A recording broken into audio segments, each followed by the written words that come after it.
Hello, everyone. How are you doing today? Once again, it is time for us to dive deep, be brave, and look into the eyes of the fifth dimension. This week, we will be talking about all things Super Smash Bros. Ultimate when it comes to the characters, the lore, its future, and yes, of course, Sora for Smash. But for this episode, I couldn't do it alone. And we are joined by none other than RogersBase. How you doing? Doing good. Thank you for having me. How's everybody in the chat doing? Hope you guys are doing good. I gotta say, I was jamming out to your music choices early on. The da-da-da, da-da. It was good. I'm sitting here. I was waiting for you to do the intro, and I'm just humming along with the tune. So I'm happy to be here. I gotta keep it cosmic based, man. Like that's what we gotta do. You know? The fifth dimension. Where'd you come up with the name of this podcast? Why'd you choose to call it this? Oh, chat. He doesn't know. He doesn't know. Okay, here we go. It's time for us to explain the concept of the fifth dimension. I mean, just the name to RogersBase. So, the fifth dimension. I love all things Kingdom Hearts, and I was playing around with this notion of the Nomuraverse, right? And when it comes to the Nomuraverse, the first dimension is Final Fantasy. The third dimension is Kingdom Hearts. The fourth dimension is The World Ends With You. And the fifth dimension is Verum-Rex. Now, you're probably wondering about the second dimension. Are you the second dimension? No, of course not. No, I am nothing to these dimensions. That's what I thought. That's the angle. Well, I thought that was going to be what the fifth dimension was. You're going all over the place. You skipped the second one altogether. Yeah, because the second dimension, that is the lead up to the joke. The second dimension is the bouncer. Oh, I've actually never played the bouncer. I've heard people talk about it, but I've never played it. You're not missing much. You're really not missing anything when it comes to the bouncer. That's fair. You could have actually also gone with Xenoblade though for the second one, considering Nomura did do Jin's character design. He did, but I had to go in like by order of release. You know what I mean? Because like when it comes to Final Fantasy, it was Final Fantasy first, then the Bouncer, then Kingdom Hearts, then there wasn't you, and then Verum-Rex. Makes sense. Makes sense. Also, the chat saying I sound worthy. So there's some weird thing going on. I think the fifth dimension is a little too strong for you. It's like, yeah, you sound kind of robotic. That's weird. It's working fine on my end. So. All right. Give me a second. I'm gonna disconnect and reconnect you real quick. Sure. Sounds good. All right. Hello. All right. How about? Do I still sound robotic? No, you sound fine now. Okay, so I don't know what the heck the problem was then. That's good. Right. Okay. So we're in this. So now let's start off with Super Smash Bros. Ultimate. Now, if you guys didn't see, I put out a video today about my top 10 characters I would like to see in Super Smash Bros. Ultimate DLC. Because as we all know, we are getting another Fighter's Pass. But before I go into my picks, I want to put Roger on the spot. All right. So you were telling me earlier that you like thanks to some developments, you kind of changed your choices on who you think could come to Smash Bros. I did recently. So some of you guys might know I did a video a couple months ago talking about my options for Fighter Pass 2, like the characters. If I had to predict some actual fighters to be in the pass, who I thought would be in there. And then, of course, we got the ARMS character announcement, and that completely threw everything for a loop. Everything. Because initially, my lineup was Geno from Super Mario RPG, Travis Touchdown from No More Heroes, 2B from Nier Automata, Urshifu from Pokemon, Phoenix Wright as the Ace Attorney representative, and finally Master Chief from Microsoft. Those were the initial 6, because I was trying to be likely. I wasn't going with just all the characters that I want. I was trying to like choose characters that I thought were likely in addition to characters that I wanted. And a lot of stuff has happened since then. One, we just got the announcement of Paper Mario for the Nintendo Switch. We're getting Paper Mario, the Origami King. I'm sure many of you have already heard about that. And we got the ARMS character announced. So now I'm thinking, okay, maybe there will be a little bit more first-party representation in this than I initially thought. And then on top of that, I know you and me both played a lot of this game, have been continuing to play a lot of this game. Of course, I'm talking about the Final Fantasy VII remake, of course, naturally. And that got the wheels turning in my head. That made me go back and re-look at some things in Smash Bros. And we saw there's only, 2 spirits for Cloud. There's not a lot of Final Fantasy music. Obviously, the game is out right now. They want to promote that game. And I'm thinking about it. I'm like, you know what? The option is there.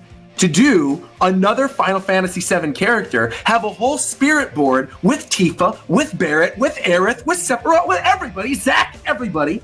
Have all those spirit characters. You can do Mii fighter outfits for Tifa as the brawler, Barret for the gunner. You can do Sephiroth for sword fighter, Zack for the sword fighter. You could go any number of ways. You do Seventh Heaven or like one of the reactors, like one of the Mako reactors as the level, and you have the remake music in there in addition to the new remix of One Winged Angel. Bro, I'm there. I'm there. So then that got my wheels turning again. And I'm like, okay, because I know you're on the Sora for Smash train. You always have been. And of course, I am right there with you in spirit. In spirit, I'm like, bro, I want Sora in this game so badly. But I have very little faith. I give little faith. Some people know this. I previously worked for Disney, so I know a little bit of the internal politics of Disney when it comes to this topic.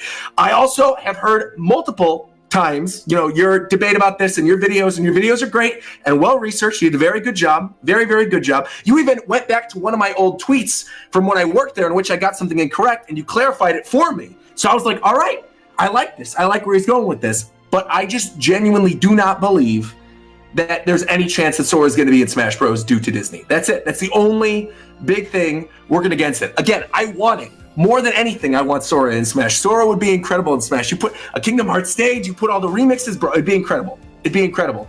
But I feel about Sora the same way I felt about Ridley in Smash 4. Which is what happened for the next game. Of course. It happened in the next game, of course. It's that, Ridley, everybody was talking about Ridley. Everybody wanted Ridley. But in Smash 4, I'm like, people, it's not going to happen, all right? He's the boss on the Pyrosphere stage. I said this very early on. He's not going to be in the game. He wasn't. All the DLC came out. He wasn't in the game. Then what happened? The very next game came out. First thing, boom, we get Ridley as the next reveal. And honestly, that's how I'm feeling about Sora. I don't know. I mean, if anyone could do it, Sakurai can do it, But I just don't know if I believe that now would be the right time to put Sora in. I think they would maybe want to wait for whatever the next Kingdom Hearts game is going to be to promote that, to put them in, because at the end of the day, majority of the time, Smash is still a giant advertisement. If you look at all the stuff that was in the previous Fighter Pass, right?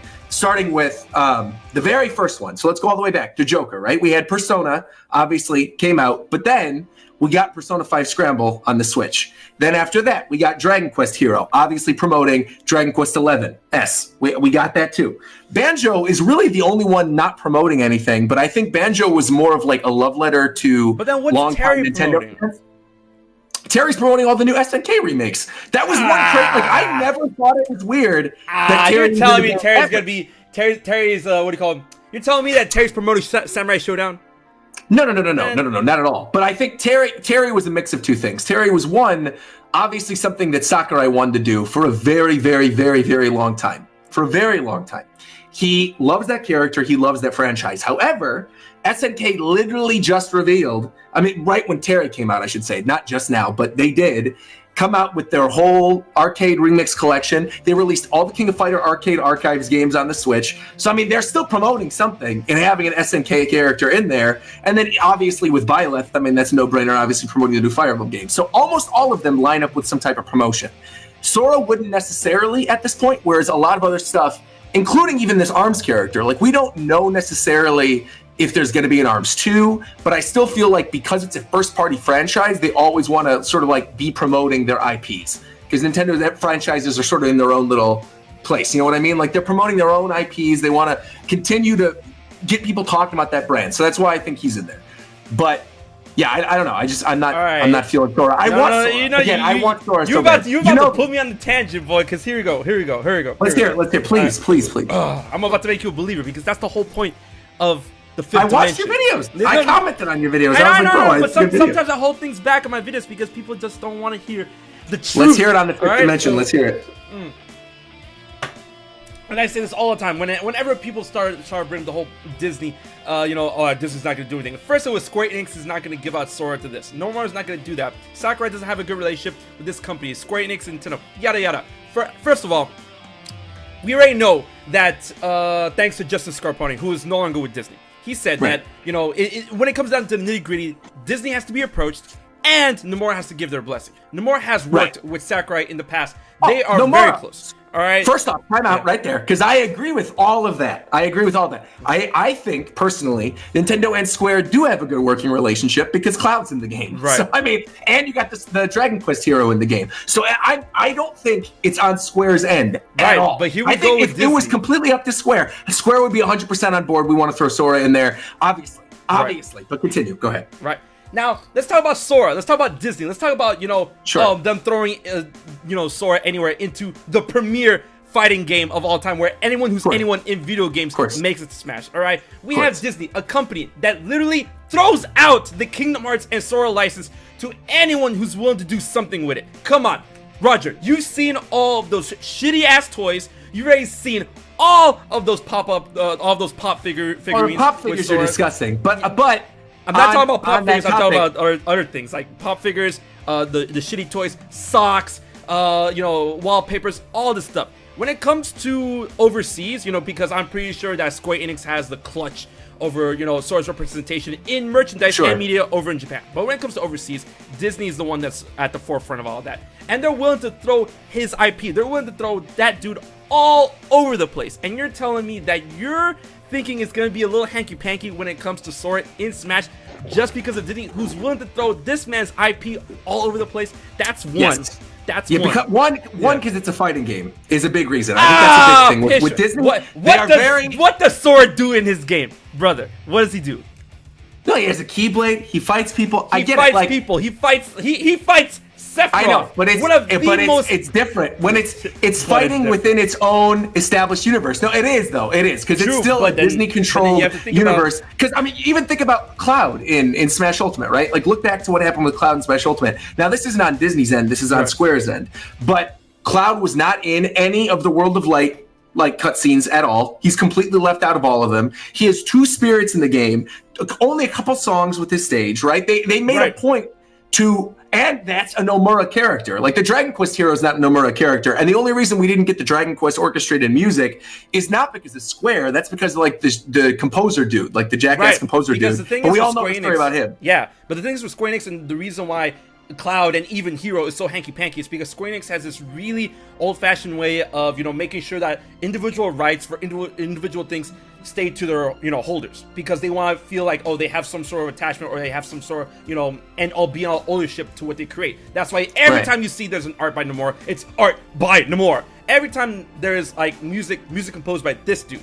That's why the rights were all over the place, and Sakurai and Nintendo, they're not gonna shell out the money to pay each individual person to get the whole Cloud package. We got Cloud, we got Midgar, we got 2 songs. That's all they could really get from, and it's not really anybody's fault. It was just a situation that Square Enix put themselves in when making that game and making the Final Fantasy and even the Dragon Quest series. Right.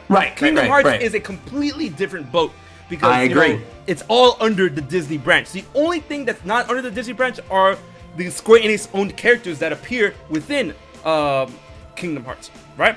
Yeah, and I do think there is an opportunity for Sora to be in the game. However, I think if Sora is ever in Smash Bros, I think he's going to have a unique design to Smash Brothers. I don't think we're going to see the Mickey keychain on his Keyblade. That's one thing I'm willing to give you. That is one thing I'm willing to give you. But overall design, it would be Nomura would make a design for Smash Bros for Sora, and that also wouldn't be like completely out there for him because Sora's whole thing is he goes to different worlds and he dresses up as those characters. So like, I could see him having a Smash exclusive outfit and them doing that, and instead of including any Disney representation at all, them having like a spirit board with Kairi and Riku and all that stuff. Oh yeah, of course.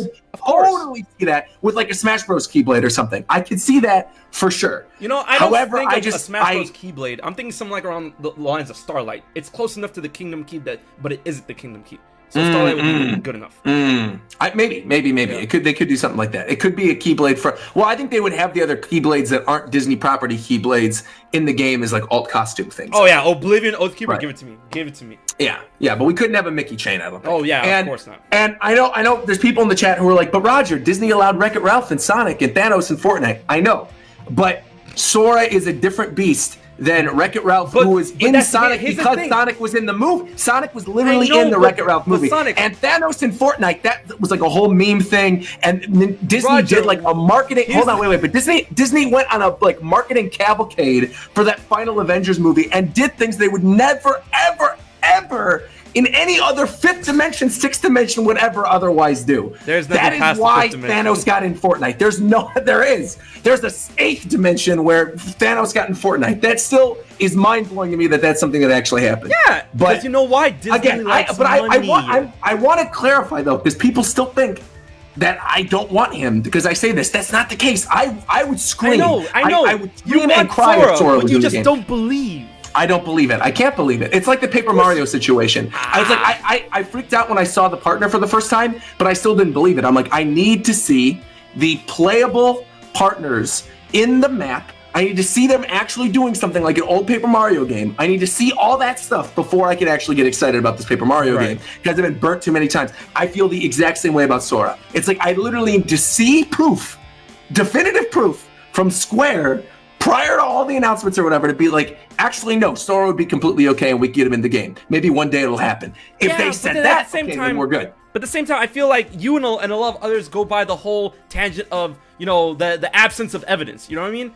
And that's not a good argument. It really isn't. No, I agree. Yeah. But I think in the case of a company like Disney, it has to be because Disney is so secretive and again, I know you're like, oh, but they put Kingdom Hearts stuff on socks and toys or whatever. I get it, but merchandise is a different beast from gaming. It's a different beast entirely. Consumer products at Disney deals with all the merchandise stuff. That's a completely different beast than having a character guest star in another video game that's made by somebody else that also features characters from tons of other video games. You have to take into consideration that Sora would not just be interacting with Nintendo characters. You'd get Sora interacting with someone like Bayonetta. You'd get Sora interacting with like M-rated characters and other characters that I think Disney would not necessarily want Sora to be interacting with. A Sonic game with Wreck-It Ralph, that's like fair game. Whatever, Fortnite, Thanos makes sense. Biggest game on the planet, biggest movie of all time. I get it. But like it's genuinely a different beast. It's a different beast. And I don't necessarily believe that we're not going to get another Square character because, a little bit of a segue, because I'm the segue god on Japan Time, so I wanted to bring this up right now, as I watched your video. First off, that video is clickbait. Let me tell you why. You said the top 10 characters you want in Smash Bros. You named a lot more than 10. Whoa. First off, clickbait. I had honorable mentions, and I had a Master Chief, Dante, a Zelda representative, any Zelda representative that's not Tingle, Travis, that's one. That was just one thing. Ari from League of Legends, Sora, Sephiroth, bro. You made so many. Those were honorable mentions. Those were honorable mentions. Those are not numbered. The top 10. It was honorable mentions, dude. No, honorable mentions ain't. Don't even. I had one honorable mention in my top 6. For Fighter Pass 2, I had one honorable mention, and it was just Sora, and it was for the discussion's sake because I would have put Sora in myself. But you went all out. And so I want to say there's something you said that I agree with completely, 100% agree with. And I not only want this, but I think it's going to happen. And we brought it up earlier. I 100% believe we are getting a second Final Fantasy VII representative. 100%. Yeah. And I think it will happen within the first half of the Fighter Pass. I think like it'll either be announced after the next one comes out, like the ARMS character, and then a teaser at the ending and we see it, or it's going to be a character moving into next year.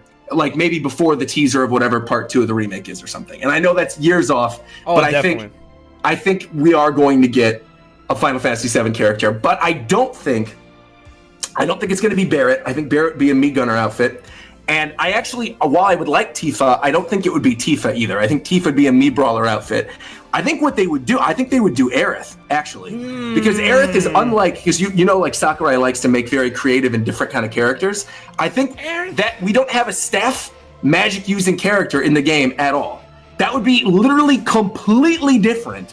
You could throw Aerith in there. You could do some crazy stuff. Holy is the final smash. I mean, they could go all out with her. And then I like Sephiroth too. I like Sephiroth. I think Sephiroth would be really cool. Roger. But I think Sephiroth is more likely like a Mii Swordsman outfit. And I think Aerith would be the one that gets in. Roger. In the chat, we have Palutena. All right. Palutena is not the same as Aerith, bro. Palutena is a goddess that has, it's not like a staff that she attacks with. She has a couple attacks, like her neutral, she does the attack. But Palutena is not like a staff-wielding magic user, really. Palutena is a god. Like, the stuff Palutena is doing, it isn't magic. She's like using divine light and flying all over the place. It's different. All right, it's so different. Roger, look, I love you, but that is, I'm sorry, that's not the take. Because, I mean, look, first of all, you're like, okay, for the sake of, creativity, fighters, Aerith at her core really isn't a fighter. I agree. Neither is Isabella the Villager from Animal Crossing, and we got them. No, but the thing is, like Isabel doesn't fight at all, but is giving the moveset of a fighter to be in Smash. Aerith fights, but isn't a fighter, if you get my drift. She fights only to defend herself, or to defend herself, or to support others. You can't really throw a support in there as someone to fight on their own. I think you could. I think you could. I think that'd be an interesting take. I do. I think they could do that. The other thing about Sephiroth, look, trust me, I would love Sephiroth, but the biggest thing against Sephiroth for me is that they would have to neuter. They would have to neuter the. I keep Masamune. There you go. They have to neuter Masamune because you either give Sephiroth Masamune or you don't. And Masamune as a weapon is not going to work in Smash. It's not. Of course. It's not. So, now, like, I would love to see think Sephiroth. they would neuter it, though. I think they would neuter it because some people were like, no, not allowed. I think they would. I was burned when they neutered the Master Sword in Brawl Forward. I'm glad that they made it long again in Ultimate. I'm not going through that again, Roger. I'm not. All right? So I would love Sephiroth, but he cannot work in a game like Smash. Any other fighting game, I agree. It would work. I agree. I completely agree with you. I think Sephiroth is a less likely Final Fantasy VII rep that would be in Smash Bros. I use Sephiroth to clickbait my video, but honestly, I do not think Sephiroth would be the one. But in Tifa. order, I would say Tifa. I think it's Aerith and then Tifa and then Sephiroth. I really believe that. I think Tifa would be really cool, but I don't think it would be Tifa. I really don't. It's funny how you say that because I was thinking I really think it could be Tifa, and then Barrett could be a Mii Gunner officer, which is a great idea, and then Aerith could be a Mii sword fighter costume because they could do that too. They could do that too. See, they can do that, and then come on, Tifa. We need another brawler type character. Will be perfect. The next stage could be Nibelheim. It could be on fire. You can see Sephiroth in the background of Nibelheim. I mean, that would be sick. That would be sick. I would love it. I think, though, if Tifa was the character, I think the stage would be Seventh Heaven. I think you would get Seventh Heaven. It's already Midgar. We have Midgar. Seventh Heaven is just in Midgar. I need somewhere else. Bro, we got all the Sonic stages look like Green Hill Zone. Literally all. Don't take the fire away from me. Like the most lame Sonic stage they could have gone with, the Lost World stage, whatever it is, like Windy Hills or something. Yeah. They could have done anything else, and they chose to do that. That's why I think they would just go with Midgar again. Nibelheim. I know, Nibelheim would be great. And then we have people in the chat like, what if they put in Gungaga? You put like the honeybee in there. You could put whatever. I'd be cool with any of that. I mean, I would love any of it. Wall Market. You could do Wall Market with Don Corneo or something. I would love any of it. Yeah, but it's all Midgar. So, I know. It'll be hilarious if they actually do put in Gungaga, but whatever. Yeah. So when it comes to Tifa, I really do believe Tifa is it for Final Fantasy VII. Because it's all perfect. The timing is too perfect. And I feel like Cloud, obviously. Cloud, Sephiroth, obviously the big two most important people. If it wasn't for Aerith, I feel Tifa would be the the very next person in line. Barrett, Red 13, Vincent, Sid, and Kate Sid. They're all like they're fodder in the grand scheme of everything. Sure, they're important, but whatever. Tifa, I think is the wave, and I mean Tifa wouldn't have to. That's the thing. Tifa inherently as a character, as a fighter, with abilities, would not have to sacrifice much, if anything, to be in Smash. And I feel that's I agree with that. I agree, but I think we both agree we're getting a Final Fantasy VII character because that's how I feel right now. I definitely think we're gonna get a Final Fantasy VII character. Now, moving on. Yeah, I'm not gonna let go of Sora. We're gonna get back to that later. We'll get back to Sora. We'll get back to Sora eventually. I want to talk about Master Chief. Okay, because I think we're both in agreement. I think he's the last fighter. I don't know about the last fighter. I think he's the very last one. I think he's close to last. I see his trailer now. I think his trailer is he's in his ship. You hear Cortana going, Chief, there's a message or whatever. He looks out. You see the planet looks like the Smash logo or something, and then camera turns around, you see him with the gun, it says Master Chief finishes the fight. That's his splash screen, it plays the music, you get the Needler, you get the energy sword, God, all that splash! stuff. Yeah, that splash makes so much sense for him to leave the last fight. Literally, Master Chief finishes the fight, and he's the last character. Finishes the fight, and on top of that, too, like, I think there are a few characters left that I think would really like destroy the internet in the way that Master Chief would. Master Chief Sora, or Sora? That's what I'm saying. I think Sora would be the only other character in the same realm as something like Master Chief that actually would happen. Because I think Microsoft and Nintendo, they now already have an established relationship. Oh, yeah, they're buddy. I see really stupid people online constantly being like, well, Kratos could get in. It's like, no, Kratos would not be in Smash Bros. It's not happening in any realm. Not even in the 8th dimension are we getting Kratos in Smash Bros. But Master Chief could actually happen, feasibly. Oh, yeah, yes. And I think Sora actually could, too. So... Man, Super Ollie, that's not an excuse. There's been we have been proven that you don't need to have a game on Nintendo to be in Smash Bros. That rule has been thrown out the window. I also believe that if Master Chiefs and Smash Bros would get the Anniversary Collection on Switch. I've been saying that. Oh, I think we would get Anniversary Collection on Switch because that's something they could very easily port, right? You get the original, a couple Halo games. You play the dangerous game, though. That's... Don't put my hopes up because I'm still a Halo fiend. Don't put my hopes up. Halo on Nintendo, don't do that. Don't do that. Don't give me hope.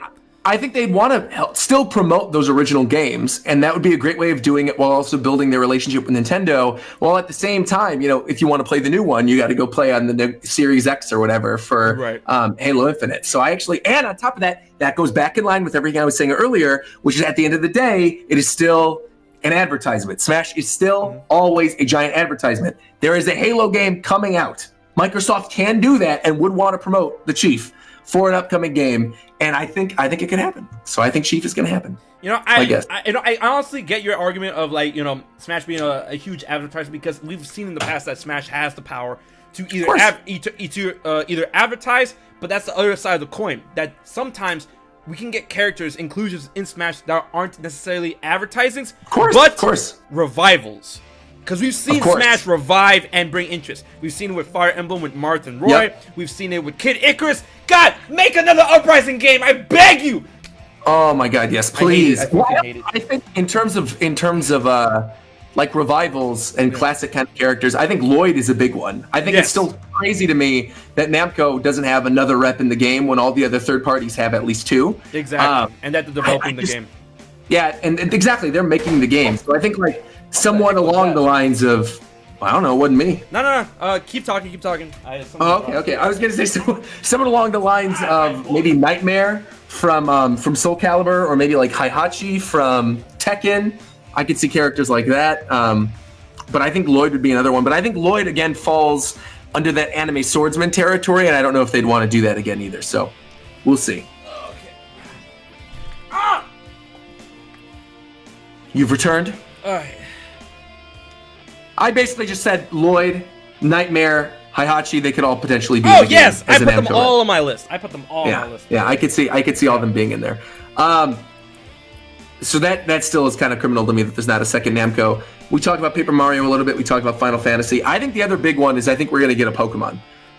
If you look, said what's his I think face? it's Urshifu. Urshifu? I don't know. Yeah. I don't think Urshifu because... Well, let me explain why. One, he'd be a stance change character. 2, he'd be promoting the DLC. 3, we don't have a Sword and Shield character in there. And if you look at Mario Odyssey, Breath of the Wild, you look at Fire Emblem Three Houses, all of these new Nintendo franchise, new versions of classic Nintendo franchises that have already been in Smash Bros. Have some type of stage representation in the game already. And the one big one that's excluded right now is the newest generation of Pokemon. And I think they're going to continue to promote that. And I think the stage would be very obvious. You do the wild area, you have giant Dynamax Pokemon in the background. I mean, it just seems like a natural fit. Even with the wild area stage, you're on the back of a Corviknight taxi or something.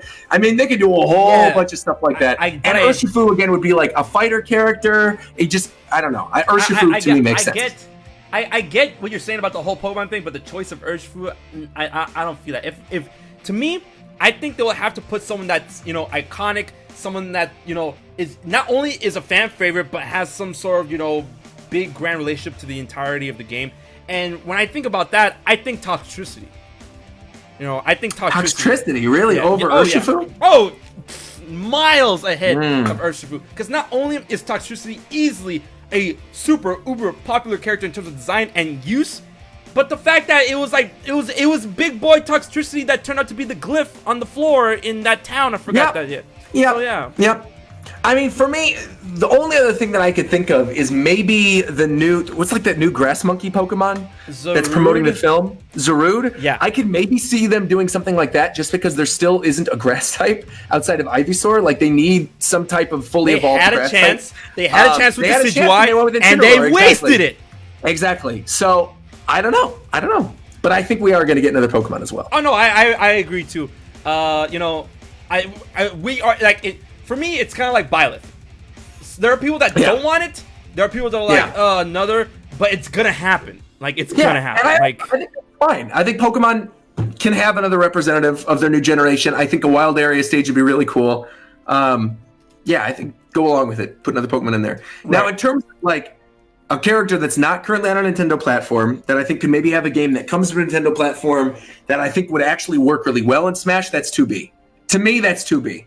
I think if you're going to give like a fan favorite non-Nintendo character, throw them in the game, I think 2B is the option right now. That is like a character so many people want. I think they could do a lot of interesting things with 2B. And I know there's a lot of people out there who would like, for another action rep type character, they want Dante. I get it. I hear you. But for me personally, you want 2B over Dante? I would want 2B over Dante. I would personally. We need to talk. Look, I'm not hating on your choice. 2B is great. Personally, I haven't played Nier Automata yet. I've seen my girlfriend play it, and I think the game looks amazing. You know, it looks like it plays awesome. The music is killer. I would love to see 2B in Smash. Honestly, like 2B is like at the, you know, I'm not saying 2B can't make it in Smash. I'm not saying I don't want 2B in Smash, but she's like she's like kind of like on the bottom of my list right now. But for you to put her over Dante, bro. We need to talk because we need to talk. How are you going to do the boy who revolutionized the action hack and slash genre dirty like that? How are you going to do him dirty like that? Nier Automata is a better game than every Devil May Cry game ever made. So okay, Roger. That's all I gotta say. No cap. Oh, wait. No cap. No cap. All right. That's what it is. Hello, Google. How to choke someone through a fucking... and I'll say another hot take right now. We're on the fifth dimension. I'll say it right now. Just like every Resident Evil game is better than Last of Us and will continuously be better. Last of Us is a better I agree with you. I agree. No cap. Than the Resident Evil films. No, I got you. The Resident Evil games are better than the Last of Us. No, I got you. No, I know. All right, no. I want to throw that hot take out there while people are already. That's not a hot take. That's not a hot take. All right. It ain't a hot take, all right? Yo, Wesker would be kind of clean in Smash Bros. Jill Valentine would be kind of clean in Smash Bros. Why you running? Put a Resident Evil character in there? I want that. Why are you running? I'm not running. We're not running away from this 2B Dante nonsense, all right? Oh, let's keep going. Come on, keep going. Keep going. I wasn't running. I thought you said we need to say, go ahead. Here. This man that not only already has fighting game, you know, well, to be fair, 2B and Dante are both in fighting games already, because 2B's in Soul Calibur and Dante's in Smash. And Dante's in Marvel's Capcom and whatever. Dante he revolutionized the action hack and slash genre. This man can use so many ways. He's stylish, and the fact that we already have Bayonetta, and we already have one of Hideki Kamiya's chosen children in Smash, and we just need the other chosen child. You want Beautiful Joe? Okay, look now, Dante over Beautiful Joe. Yes. Bro, give me Beautiful Joe over Dante, please. No. The fifth dimension is showing me what I don't want to see. Because here's the thing. HMK, bro. Here's the thing. I want to say this. I do want to say this. I want to acknowledge. I want to acknowledge that there are people who want Dante in Smash Bros. And I genuinely believe Dante has a very good shot of being in Smash Bros. Dante getting disrespected. That's what's going on. Me personally, I would rather have 2B. But I understand that Dante would make a lot of people very happy. And so I would like to see Dante to make those people happy. But personally, I could care less about Dante. Wait, look, we're way past that now. We're way past characters. You said that Nier Automata was better than all the Devil May Cry games. HMK, I know damn well you watch my live reaction videos. Yes. I know you see how I freak out over characters. I understand that. I will stick to this, bro. No, if Dante gets announced for Smash Bros, you are not going to see, because people are always, Roger overhypes everything, all this other stuff. I'm telling you right now, if Dante gets in the game, it's going to be the tamest live reaction I will ever record on my YouTube channel. I'm going to be sitting there. I'm going to be like, cool, that's cool. I'm happy for you guys. That's cool. Music's going to be cool, but it's going to be the tamest live reaction on the face of the earth. I'm going to literally sit there and go, oh, that's really cool. Awesome. Everyone. That's it. Bet. Ooh. Man! Nah, Nier Automata better than any Devil May Cry game. I don't want to hear that noise. But could you correct me if I'm wrong? Right. Because neither of us, I think, would expect it. Would you not pop off if 2B was in Smash? If you saw 2B and you hear the Nier Automata music and you see the amusement park and you would pop off more than you would for Dante. I think for Dante, you would pop off because you feel like you're required to pop off. No. And that you would genuinely be excited. But I think you would pop off more for 2B. Yo, Roger, you don't know. I'm a Devil May Cry fiend. I've played all of the games. Dante is my boy. This is a Dante household. I know. All right. I think you would pop off. No, Roger. No. You think I will pop off more for 2B than Dante? Oh no. The thing for me is like, they can play Devil Trigger and they can have like Nero and all this other stuff. To me personally, if I sat there watching the trailer and it's like Bayonetta or something or whatever they do for the Dante trailer, maybe a continuation of Castlevania. Like, what do you think they would do for the Dante trailer? For the Dante trailer, honestly, if they were to put a Dante trailer, it would have to incorporate Bayonetta because that's literally. That's what I think. I agree. That's Hideki Kamiya's other, golden child, right? And honestly, everyone compares them constantly. And Kamiya knows this that people want to see Dante face off against Bayonetta because that has not happened in any type of I don't want to say official, but like it hasn't happened in a game, it hasn't happened in any type of media, but people want it to happen, right? Smash is the perfect place for that to happen. So of course that will incorporate something to like Bayonetta's doing her own thing, right? And let's say she's hunting demons because angels and demons are a concept in her game already. She could be hunting a demon. She could be hunting a demon that's from a Nintendo game in like World of Light or whatever, right? She's hunting it down. She's about to execute it. Dante beats her to the punch, and then it's like, sorry, lady. I was very contracted to do this, right? And then Bayonetta obviously is pissed off. It's like, oh, you're cheeky. You don't take. You're cheeky. Haven't you heard of ladies first? And then, obviously it's like, all right, looks like you want a party. And then Dante unleashes hell. You think that's going to be a splash screen? Hell yeah. I would like that. That'd be cool. I don't know, man. I mean, again, I acknowledge that people want Dante. I think Dante is a very, very, very good shot. I think more than almost any other character we're going to bring up today, I think Dante's gotten a fantastic shot of being in the game, especially considering they're bringing the games over to Switch. So, like, I get it. But just for me personally, like I said, you can go back, quote me on this, call me on this, whatever. Dante gets announced for Smash Bros. It's going to be the tamest live reaction I've ever done. One of the tamest. Oh, but I got to say this right now. Unless the trailer really does, like, some crazy thing and brings in, like, I don't know, like, if the choreography's cool with Bayonetta, I might freak out a little bit, but I'm not going to freak out over Dante being the character. I like to say, because I said this before, because I've discussed with the people on the channel and all that stuff about 2B being in Smash. The only thing they would have to do to her, because we've all seen 2B in various ways. And I feel a way that they can easily circumvent that and censor that is give her shorts under her skirt. Just give her shorts. That's it. Also just make her skirt longer. I mean, it's not a huge deal. You could just make it. It's not a situation like her whole outfit. Right. Where Sakurai was like, oh, it's for good boys and girls. Her whole outfit is literally both of her legs are all the way out. You get them thick thighs. Yes. Whereas like 2B, 2B, you literally just make her dress longer if you want. That's it. Right. That's all you need to do. That's not the issue though, because remember she has that crease in the at her side, which would show off her show off her leg. So, but it's fine. I don't want him to get rid of the crease. Just give her shorts. That's it. Just give her shorts. That's it. Yeah, you can do that too. It's what it is. Yeah, they gave Palutena shorts. So I mean, like. Yeah, you could do the same thing. Exactly. You gave Palutena shorts. Exactly. So yeah. So. I'm not knocking on 2B. The thing that got me rattled is that you really think that I'm gonna pop off more for 2B than Dante? I don't mean. I think you would pop off for Dante, because I know you're a Devil May Cry fan. I think you would pop off for Dante in the way that like I popped off for Banjo, right? Where it's like genuine love of the franchise, love of the character. And you're saying that I didn't pop off for Banjo in the same way? Bro, I No, grew you definitely up. did. No, hold on. But my point is that I think with 2B, you would pop off in a like, what the heck? This is actually happening kind of way. And I think it would be like a really funny reaction. Not so Whereas much I because, think like, both of us kind of expect Dante at this point. yeah, but I mean, You know like, what I mean? in Like, the I think we kind of perspective- expect him. I think we're like, we know it's going to happen. But here's the two perspective on Dante and 2B. For 2B, the thing is, you know, the 2B is constantly in conversation, right? Right. And I wouldn't, you know, obviously I don't think it'll be a hard character for Smash and Sakurai to get. So if they were to get it, I wouldn't be like, dang, this actually happened. I'm like, all right, they actually got 2B. Well, what's up? You know, I'll be happy, but I ain't gonna pop off.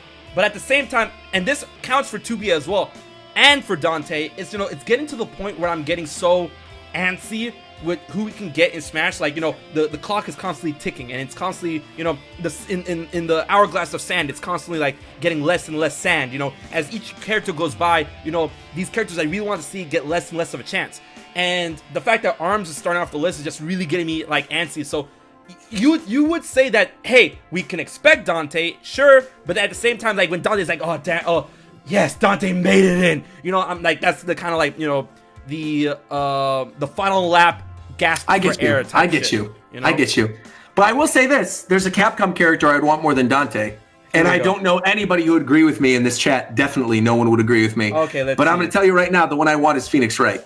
I would love Phoenix Wright. I don't knock it. I don't knock it. I don't knock it. Phoenix Wright to me feels like a Nintendo character. Feels like what Nintendo would choose for the game. You got the music from Ace Attorney. To me, personally, for me. Yeah. Is like incredible. Like the Ace Attorney orchestra that they did, Phoenix Wright would be out of this world. The way they could make him play would be wacky and unlike any other character that's been in Smash. You do the courtroom as the stage, you do the giant judge's gavel as the final Smash. His trailer, they could do like the Super Mario Sunshine opening, where, you know, like they had the opening of the game where Mario's on trial, and Someone's on trial, Mario's and then lawyer Phoenix Wright could be just shows up. Oh my, like it could be. Oh, I almost said Mario's lawyer could be Dante, but Mario's lawyer could be Phoenix Wright. And he goes, objection, when he, you know, oh, right. bro, they could do so many cool things with him. I wouldn't knock Phoenix Wright's in the Phoenix game, Wright, man. and I would pop off Phoenix Wright too, because I love Phoenix the way he Wright played. would make me pop off, man. I love the way he played in Marvel. You know, I mained him in Marvel. Me too. And Me too. like, you know, so if he were to come to Smash, I'll be definitely dope. You know, I would pop off. I would pop off, but I will still be a little salty that, you know, because for me, personally, for me, when I think Capcom, I think the next person in line to get that Smash invitation is Dante. Would be Dante. I So, get you. like, I get you. You know, for Phoenix Wright to get in over Dante, I'd be happy. I'd be popping off because I like Phoenix Wright, but at the same time, I'm like, dang, he got in over Dante. Capcom really is one of those characters that, for me personally, I feel like one of those companies that I feel like, for me personally, they could have a multitude of reps in this next Fighter Pass if they really wanted to, right? Because like Capcom already has an established rapport with Nintendo to have characters in Smash. There's a world in which I could see Dante and Phoenix Wright and even a Monster Hunter all getting in. I could see all of them Dang, getting in one pass? for the second Fighter Pass. They're gonna be like, yo, what is this? With Nintendo Well, but they're all Capcom? very big franchises, and I could see that. I mean, they've already worked with Nintendo. I don't see why not. Like, if you already have the licensing talks with Capcom, like, just go all out, right? I mean, those are all characters that would start a conversation and all characters people would want, so why not? Exactly. You know, and then, you know, going off of Capcom, I want to go off onto another boy that you know, it's honestly, I've been expecting this man since Smash 4. And A Capcom character? Not a Capcom character. We're going off Capcom right now. Oh, okay, Off of Capcom okay. right now. We're going into Grasshopper. And there's only one person in yes, Grasshopper. of course, And Travis, that is of course, Travis of motherfucking Touchdown. Of course. I actually think it's a crime that he hasn't made it to Smash yet, because there's so many, like, No More Heroes No More Heroes was born on the Wii, on Nintendo. You know, Right. Nintendo helped make Travis Strikes Again, and Nintendo helped funding for No More Heroes 3. You know, we all saw that Nintendo Switch reveal event, and then Suda51 was a guest there, and it's like, oh, Travis Touchdown is returning, you know, in a big way on Nintendo Switch, and man, that was a big way. Travis Strikes Again, and you know, No More Heroes 3. And, you know, No More Heroes 3 is coming out this year, apparently. You know, hopefully, you know, the whole situation in the world doesn't mess with that. But I agree. It's high. It's way past time. And Suda51 has made it abundantly clear. It's no secret that Suda51 is like, listen, he wants I want Travis to Smash. and then he's like, "Yo, you guys need to help me convince Sakurai." Yes, like he even say in an interview where he was like, "Bro, I wanted to talk to Sakurai and literally tell him, you better put Travis in the next Smash Bros. Game or I'm going to be mad." Like that's something that he's actually brought up, and I think Travis has a really good relationship with Nintendo, No More Heroes, and Suda and Grasshopper and all that stuff. I think Travis and Suda helped on Brawl. Travis, you got to think about this too. Is Travis would be an indie representative at the end of the day, right? I mean, he would. People have been asking about indie rep. He would still technically be an indie rep. Because I mean, like, Suda has a name to him, and I really don't believe that Grasshopper is an independent studio because they have a lot of. I don't either. But I think it would still technically classify as an indie rep. I don't know because like not only is Grasshopper not some sort of hanky-panky indie studio, but No More Heroes is their biggest series, and it is a series. Because like this isn't, and then also we have to think about the whole notion that No More Heroes is a series that Nintendo believes in enough in order to fund. So it didn't really have to rely on any type of Kickstarter or crowdfunding campaign in order to bring back Travis, in order to bring back No More Heroes. Well, other indie developers had to because that's what makes them indie. That makes them independent because sometimes they don't have funding because they're not under this huge umbrella. Yet, I feel that, when it comes to No More Heroes, Suda51, not particularly Grasshopper, but Nintendo kind of has their back when it comes to that specific franchise. So I don't think that Travis would count as an indie rep. That's my thing, I don't know, but he's not tied with any publisher that I could think of. Yeah, you're right, he's not, but... All right, I mean, so that's indie by definition. He's right, an indie. True. I do get what you're saying. He really isn't tied to a publisher. Yeah, he isn't. No, I mean, he's still an indie character. He's like a Suda character. Yeah. I mean, really, that would be Sakurai and Suda having a conversation and saying, "Hey, we're gonna put this character in the game." That's it, And I agree. KYH9 in the chat just said indie's not the same as small. Completely agree. That's true. But I was just thinking about the whole, the scope of funding and that's why I think that when I think independent, I think like I get what you're saying with like the what do you call it? Who belongs to who? No, they're not under some big AAA publisher or whatever. But at the same time, I think it's like it's funding, because they're independent for a reason. I'm going off a tangent that I'm not gonna stop it. So let's. No, that's okay. I got you. But hold on. So continuing, because something we haven't really talked about still outside of Pokemon is like if they're gonna do another first party rep. Right. Beyond the ARMS character. Because to me, again, for all the things I brought up earlier, advertising future games, a character that would make waves, that people are talking about, that people want, Zelda, to me personally, is something that is very underrepresented in Smash Bros. Still. Like, there's so many good options in the Legend of Zelda series. Thank you! I'm right there with you. I think, to me, the opportunity for them would be to throw some type of Breath of the Wild 2 thing in there. Like, I don't know what the character would be. Roger. Either that or Breath of the Wild Web or something. Roger. Calamity Ganondorf. That'd be sick. I mean, I don't like if they did like the Zelda. I don't know, man. I don't think they do Calamity Ganondorf, but I think we have 3 links. I mean, you could do 2 Ganons. I mean, that'd be kind of sick. That'd be sick. I would like that. So I could see maybe another Zelda character. I could see, with the ARMS reps, people said, ARMS didn't make it in time. It was too new. That's why Springman was assist trophy. Yeah. ARMS being in there reopens the conversation for one that I know you and me and Fidel would all scream over. Oh, and that's here we Pyra. go. If we get Rex and Pyra, bro. Oh my god. Dude. That's like, I'm sick. Look. I'm completely. I understand that we already have too many anime swordsmen. I get it. No. You don't understand. We don't have enough anime swordsmen. This is a game that's made in Japan. God, I hate that argument so much, Roger. I do too. Give me Rex and Pyra, bro. Give me Rex and Pyra right now. No, inject my veins. Xenoblade 2 music, please. I understand. No, I understand. You, me, and Fidel, we want, dude, like that man's Mithra. That man's love for Mithra is my love for Tifa. All right. I don't like. That's me for Pyra. That's me, my meat. But just hanging on my wall. Listen, I would scream and cry if Pyra was his best. I literally uploaded a reaction video when Pyra got deconfirmed for Smash. That was a whole reaction. That's crazy. So like Pyra being in the game would make me look. I love Xenoblade. I love Xenoblade Chronicles 2. Trust me, and I want Rex, Pyra, and Mithra to be in Smash, and then they could have a whole cool mechanic. I love Rex, I love Pyra, I love Mithra, I love Nia, I love everyone. Yes. Put them all in there. And I understand there, like, Rex could have a really cool mechanic, you know, by switching between Pyra and Mythra in order to augment his arts and augment his abilities, you know, when it comes to the Aegis. But the thing is, and I've said this in my video, as time went on, it's not that I'm losing love for Pyra and Mythra. As time goes on, I'm getting more fond of the idea of Elma from X in Smash. Elma'd be fine. That's literally, that's my take on that. Elma would be fine. I would be happy to see her. Like, I'd be actually genuinely excited. Overdrive. Overdrive would be cool. The mechs, I'll be really, really cool. You get the dolls and stuff flying around. That'd be neat. I would definitely pop off for an Elma trailer. I would for sure. I'd be very excited to see Elma.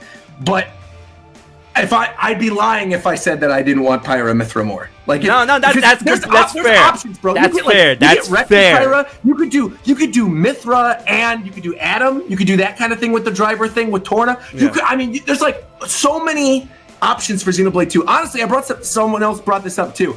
If they were ever going to do like an Echo Fighter pass, bro, you could do Malos and Shulk. You could do that. Yeah. Oh yeah. No, because Malos fights like Shulk would be kind of sick, bro. So I'd be there for that.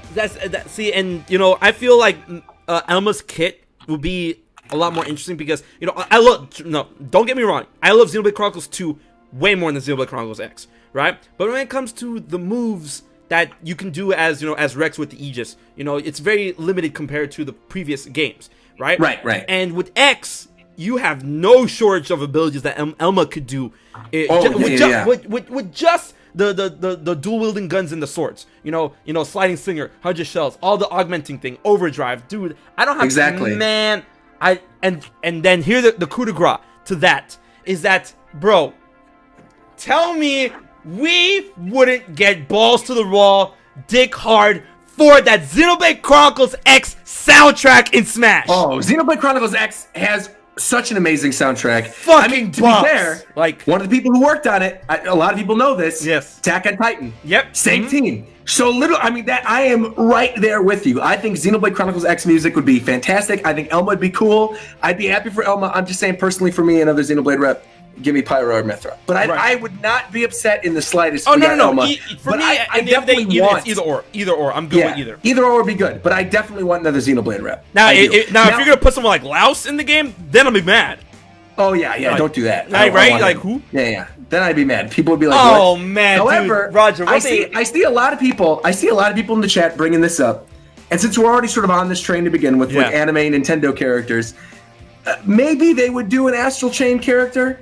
But to me, this is the level that Astral Chain is on for me. This is how I feel about Astral Chain. Right. Astral Chain to me feels like a character that hasn't really earned its place within Nintendo yet, right? I agree. I feel like that's what I was gonna say. I think that Astral Chain is crazy because like ARMS has only had one game too. Right. But ARMS, you got to remember that ARMS was so tied with like the reveal of the Switch. Yeah. And like we didn't know what the heck that was about. That was one of the few like games out there with the very beginning of the Switch. I think for me, there's still more nostalgia for an ARMS character. I think Astral Chain would be an excellent choice for a Smash character moving in whatever the next Smash game is in 5 years. Right. You know, where they're like, hey, here's a new first-party representative. Boom, you throw an Astral Chain. Here's the Astral Chain music. Oh, honeybee. Like, it'd be great. No, Astral Chain has some awesome music. Officer Howard would be sick. They could do Officer Howard, it would be sick. Right. But I am also personally, which I know is crazy for a lot of people, I personally did not love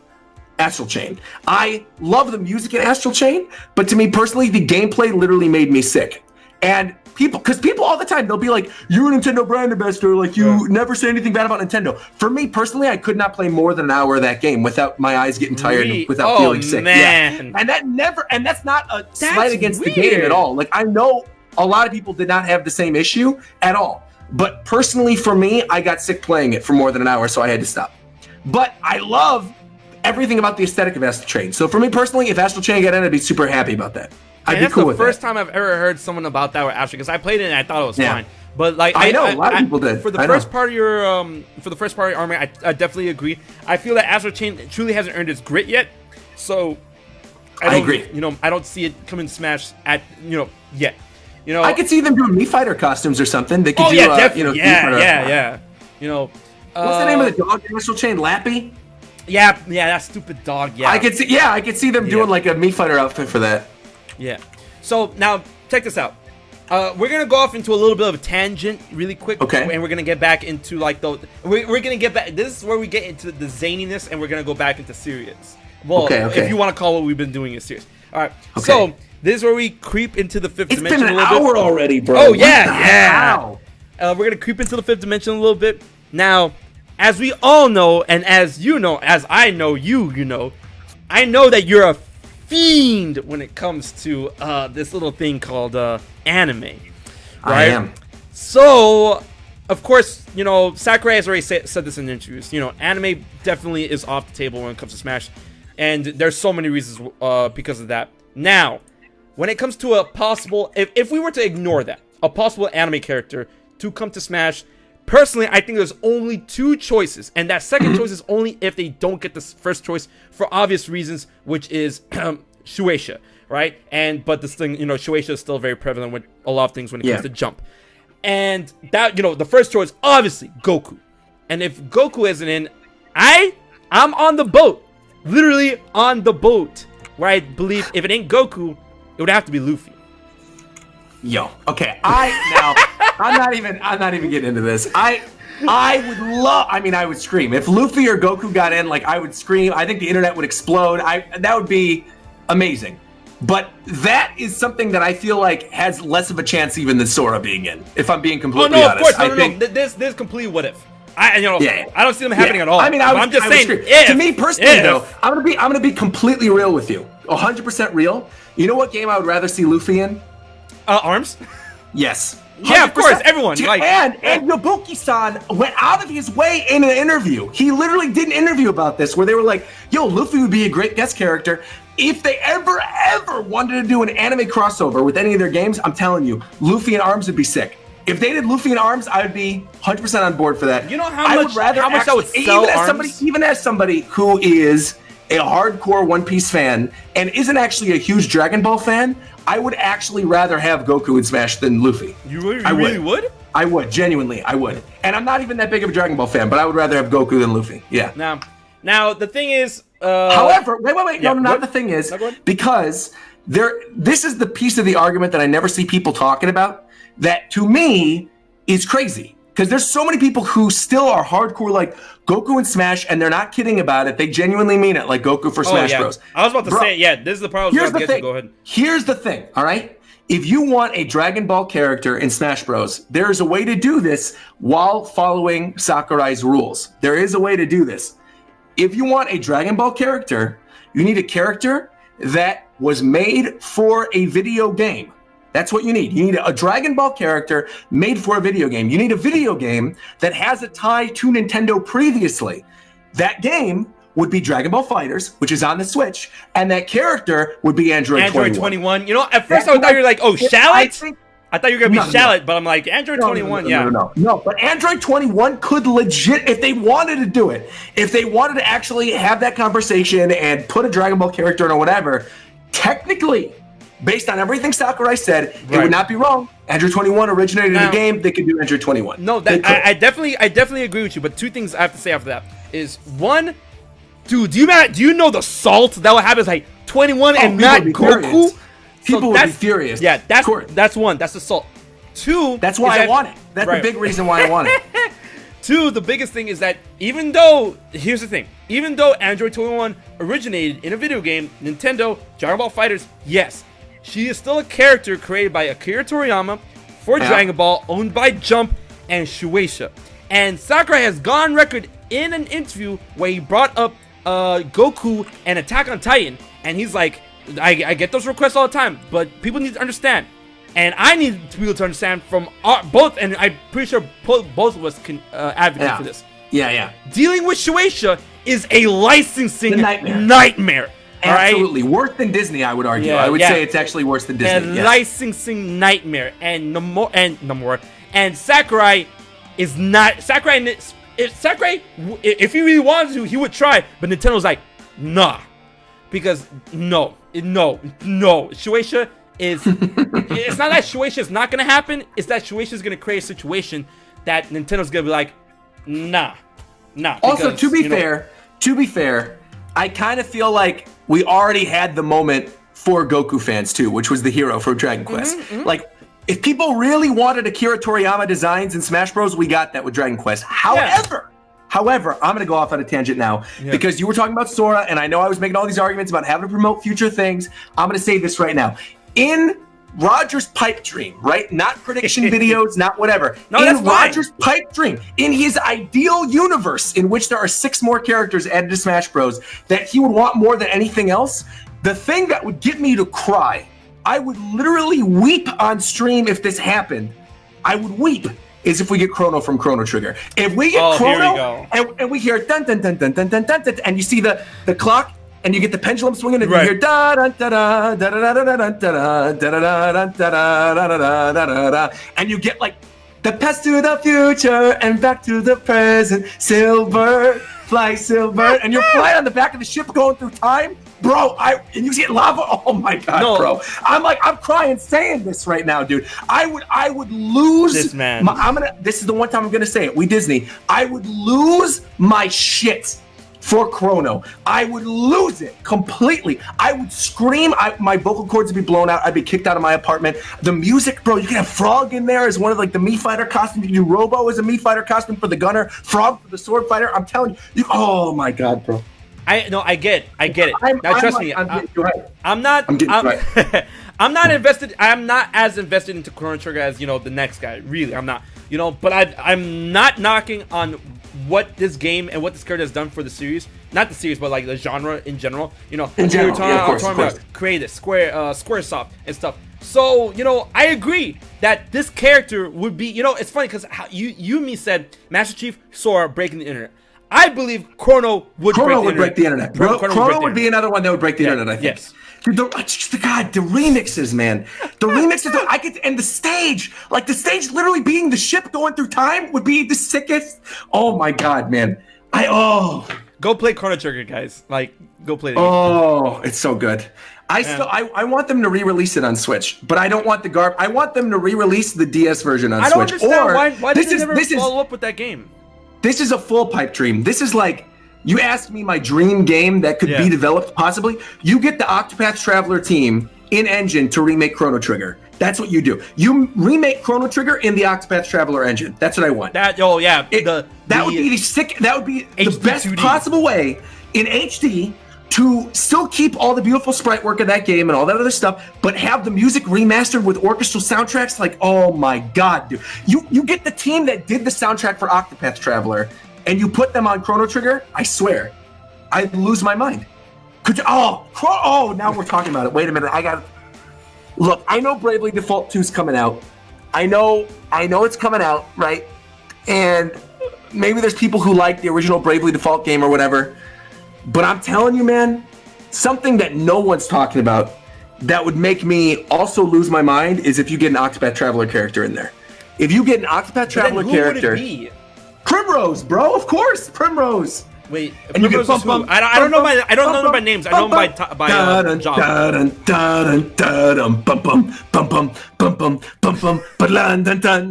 don't know them by name. I know them by job. So wait, who is that? The dancer. Oh. You know who? Honestly, I played around with the thought of like, Octopath Traveler's music slaps. I played around with the notion of an Octopath Traveler coming in, and I think that a good way to do it is to wait for the game to have settle and to gauge popularity contests. Make a sequel or something. I agree. Not really a sequel, but just like gauge have the game out enough so that people will know who their favorite character out of the 8 were. And right. Honestly, I would go with the Thief. Oh, yeah. Oh, he would be sick. Yeah. He would be sick. I agree with you. I would agree with you. I would say of the characters from Octopath that I would want, realistically, because, there's a lot of good characters. I would say Therion's a good choice. The Thief is a good choice. Therion's a good choice. And I think Primrose is a good choice. I would also be cool with Tressa. I don't know what they would do with Tressa, but I think Tressa would be really cool. They have like a merchant type character. I don't know what they would do, where she hires bad guys to fight for her. I don't know. That'd be interesting. But I don't think that would ever happen. I don't think that's going to happen. Now, a little birdie. Now, we're going off on another tangent, moving on from that. We got Byleth in Smash, right? And a lot of people were like, either they were salty about Fire Emblem, which is understandable, and I'm not blaming them for being salty about Fire Emblem. Of course. But then a lot of people were like, oh, missed opportunity to get one of the 3 kids. Now, a little birdie told me that you too. Oh, of course. You too serve Lady Edelgard. I do. You know how many people sandbag me for being true to the Black Eagles? I mean, look at what I'm wearing. Like, you know how many people... True to the Black Eagles all day, every day. My girlfriend cosplays as Edelgard regularly. I literally have the Edelgard war dress. I'm telling you right now, people who are in the Golden Deer eat glue. No. Those are Blue Lions fans. Blue Lions fans eat glue. No. Blue Lions fans. Golden Deer, all right. Golden Deer. No, Blue Lions fans smell their own farts. Okay. They got Hilda. They got Claude. They got Marianne. They got some options. All right. Blue Lions, they have Dimitri and they got Mercedes. And the thing with Mercedes is that when she gets the time skip look, she's ugly. I know you did not skip my boy Felix. I know. Felix. Hold on. Wait. Oh, you're right. Wait a minute. know you did not skip Felix. Wait a minute. Felix and Sylvain are both hype. I like Felix and Sylvain. I take back what I said. You're right. I take back what I said. You could slap me across the face. You're right. I'm incorrect. I completely forgot about Felix and Sylvain. Because to me, I got Felix and Sylvain in all of my roots. So I didn't even consider them as Blue Lions. But of course, Felix and Sylvain slap. They're awesome. I agree with you. I agree. But Dimitri's kind of trash, though, to be honest. So here's the one question. Like, I want to keep it short because I don't want to stay too long on Fire Emblem. For all the Fire Emblem people. But if Byleth didn't make it in, I want to assume, like, of course, Edelgard. But out of the kids, of the 3, of course, it would have been Edelgard. Of course. All right, cool. All right, that's all I needed to know. You stay true to the Black Eagles. Now, when it comes to hold on. There's one other thing though. Is with Fire Emblem, Sakurai could still make people mad if he wanted to.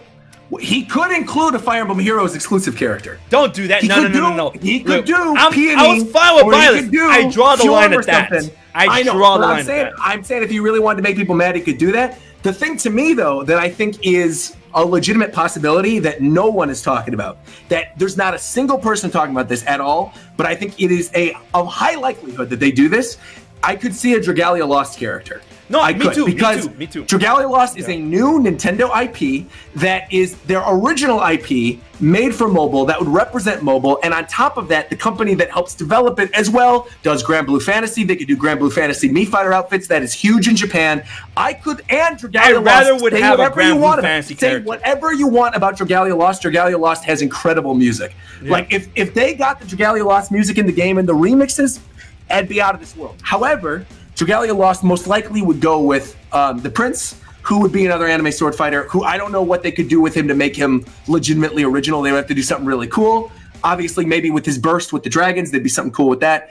But personally, if it was somebody from Dragalia, I would want Cleo. Right. I think Cleo would be cool. Or I would want, what's the name of the other girl everybody loves with the spear? What's her name? Oh, I'm drawing a blank. Everyone's going to get mad at me. What's Bro, you play the game, not me. Like, I know, but I do. Oh, Elisan. It would be Elisan, right. But I would want Cleo. I'd rather have Cleo. But anyway, all right. I think Dragalia Lost is a high likelihood. This is my pick for something that gets in the game that nobody's talking about. That has a very high likelihood that gets everybody on the internet mad except for me.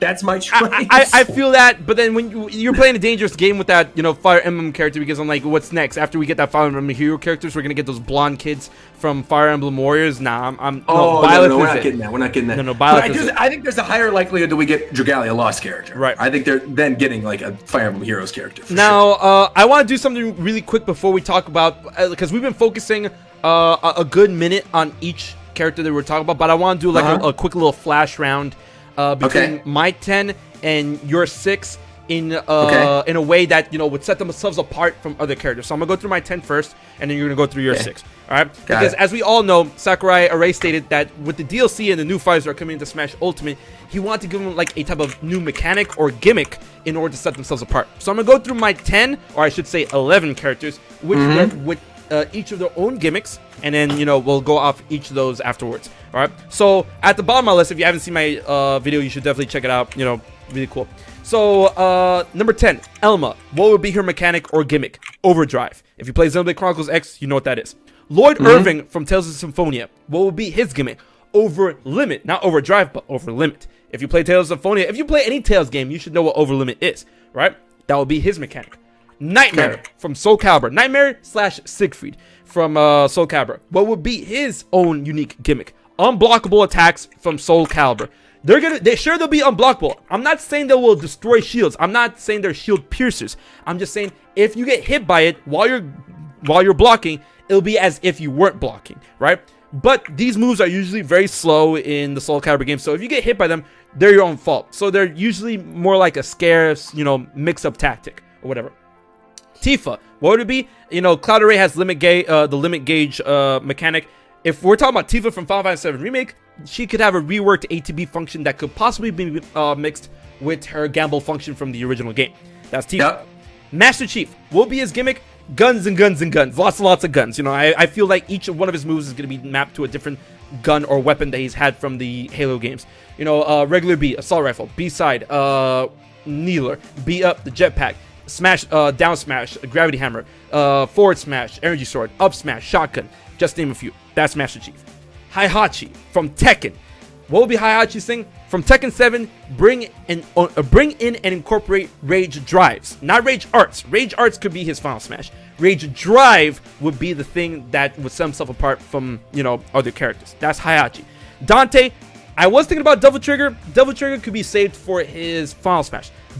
Instead, Dante would have... I agree with that. The style changes. Style changes similar to how Monado Arts can be executed, but not the same exact way in function. So, style change. Swordmaster, Gunslinger, Trickster, Royal Guard, and Dark Slayer, throw that in. A Zelda character that isn't Tingle. Travis Touchdown. You can incorporate, he can be unique by being both a sword character and a grappler, because he does do wrestling moves, but at the same time he also has dark side functions. Blueberry cheese brownie, cranberry chocolate sundae. What do you call them? Those are the names of his dark side moves from the original game. So blueberry cheese brownie, cranberry chocolate sundae, and strawberry on the shortcake. They can incorporate those. If you play Normal Heroes 1, then you know what each one does. That's Travis Touchdown. Glover.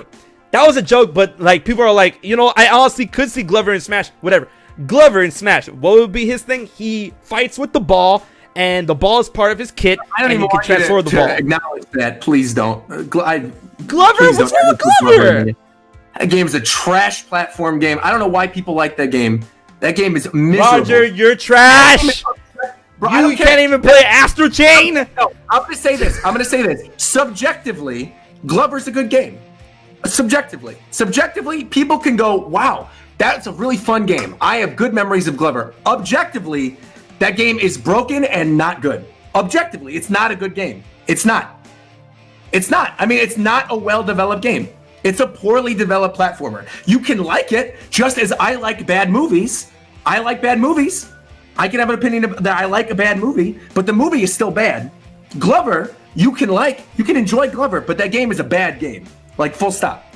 There's no argument there. It's a badly made game. End of story. But you can have nostalgia for it. We're all good. I'm there for you. That's all good. All good. Subjectively, you can think it's the greatest game of all time. Objectively, it's not good. I waited 2 seconds. And subjectively, I believe it's bad. But there you go. Are you done? I'm done. Just don't put Glover in the game. We're good. So Glover, that's Glover. Sora. Okay. If Sora, again, his unique thing will be situation commands, as we've seen in Kingdom Hearts 3, where he will build up situation bar depending on the moves that he does. If he uses a lot of fire moves, and then he gets the Fire situation command. The what do you call him? He can get. What was it? Damn, I'm drawing a blank because I know Sonic Blade, Ars Arcanum. What was the first one? It wasn't Ripple Drive. It was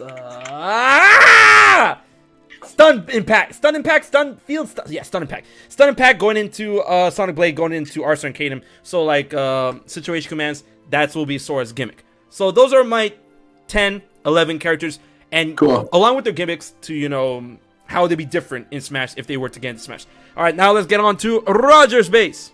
Okay, so the 6 that I initially put in my Fighter Pass video, I'm just going to stick with those 6, and then I added 4 more because you did a top 10. So I added 4 more. Lightning round, That's just fine. Picks for the game. Yeah. Gino, fan favorite. Everybody wants Geno. Geno, long time coming. I don't know why he's not in the game in the first place. I think he lives in the same realm as somebody like King K. Rool, somebody like Ridley, who's been asked for a very long time. Isn't advertising anything new, but is somebody that a lot of people really, really want. That would be Geno right there.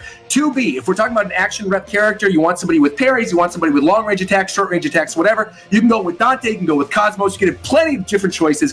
I personally am going with 2B. We need another girl in the game, and she's hot. Whatever. There you go. Phoenix Wright. That would be my choice for a Capcom representative. You got the great music in Phoenix Wright. You could bring in that moveset from Marvel vs. Capcom. It's obviously different from anything else that's in the game. Would bring an absolute banging soundtrack. There you go, right there, Phoenix Wright. Travis Touchdown, all the reasons that HMK mentioned. Urshifu, stance character, right there, clearly made for the purposes of being a character in a future Smash Bros. Game. Brings in the wild area, brings in the Sword and Shield Pokemon. We're going to get a Pokemon. There it is. It is what it is. Master Chief. Last character in the entire Fighter Pass, no matter what, I'm standing by that until we get the final reveal of the last Fighter Pass character. It's going to be Master Chief. Master Chief finishes the fight. Microsoft is already working with Nintendo. It's done. Master Chief Collection coming on Switch. There you go, Master Chief. Sora is the next one I'm going to throw in there. I want Sora more than anything. I still don't think it's going to happen, but for all the reasons that HMK brought up, I also think that it would be really cool to have Sora. Moving on to a couple additional choices. Since the release of Final Fantasy VII Remake and ARMS being one of the new characters in Smash Bros., I have changed my tune on 2 characters. One, I think it's of high likelihood that we get Paper Mario in the game. Paper Mario, of course, could utilize all the different moves from the Paper Mario RPG games. It'd be a timing-based, turn-based type Mario character. Also, with the 2D, you could add in the different origami mechanics, whatever. I think you could see Paper Mario. I think Tifa, you kind of convinced me a little bit after talking to me. I think, you know what, Tifa would be the Final Fantasy VII representative over someone like Aerith, over someone like Sephiroth. I think any of them could honestly work, but I do think that if we're going to get one, it probably is going to be Tifa. Tifa, all the reasons you brought up, you could do an ATB meter thing, but honestly, if they just want to go with it, you could also just have her give the limit break just like Cloud, and they could have all different moves, but just have her down BB a limit break as well. I think that'd be interesting. I would like to see that. There you go, Tifa. But I actually think it'd be more likely that it would be an ATB type thing because it'd be promoting the new remake game. Anyway, there you go.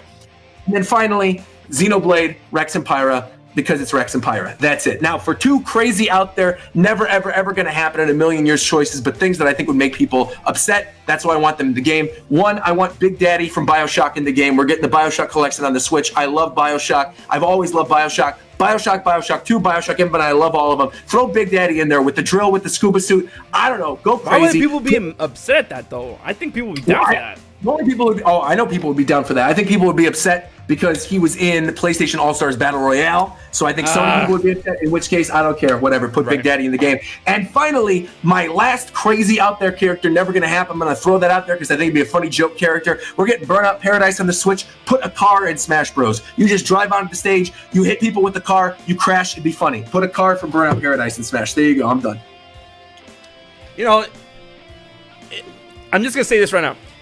Since you keep bringing up characters that would never make it in Smash. Chrono and Smash 2, of course. Yeah. Chrono, but Chrono is like my number 1 most wanted of all time. Never gonna happen. So Chrono, now, there you go. I too have a number 1 never gonna happen character that I feel if I saw us I would cry. So this is your Chrono. Yeah, this is my Chrono. All right, this is my Chrono. And I'm telling you right now, and I'm based this on so much information. This man is immensely popular. Okay. The world over, everybody knows his name.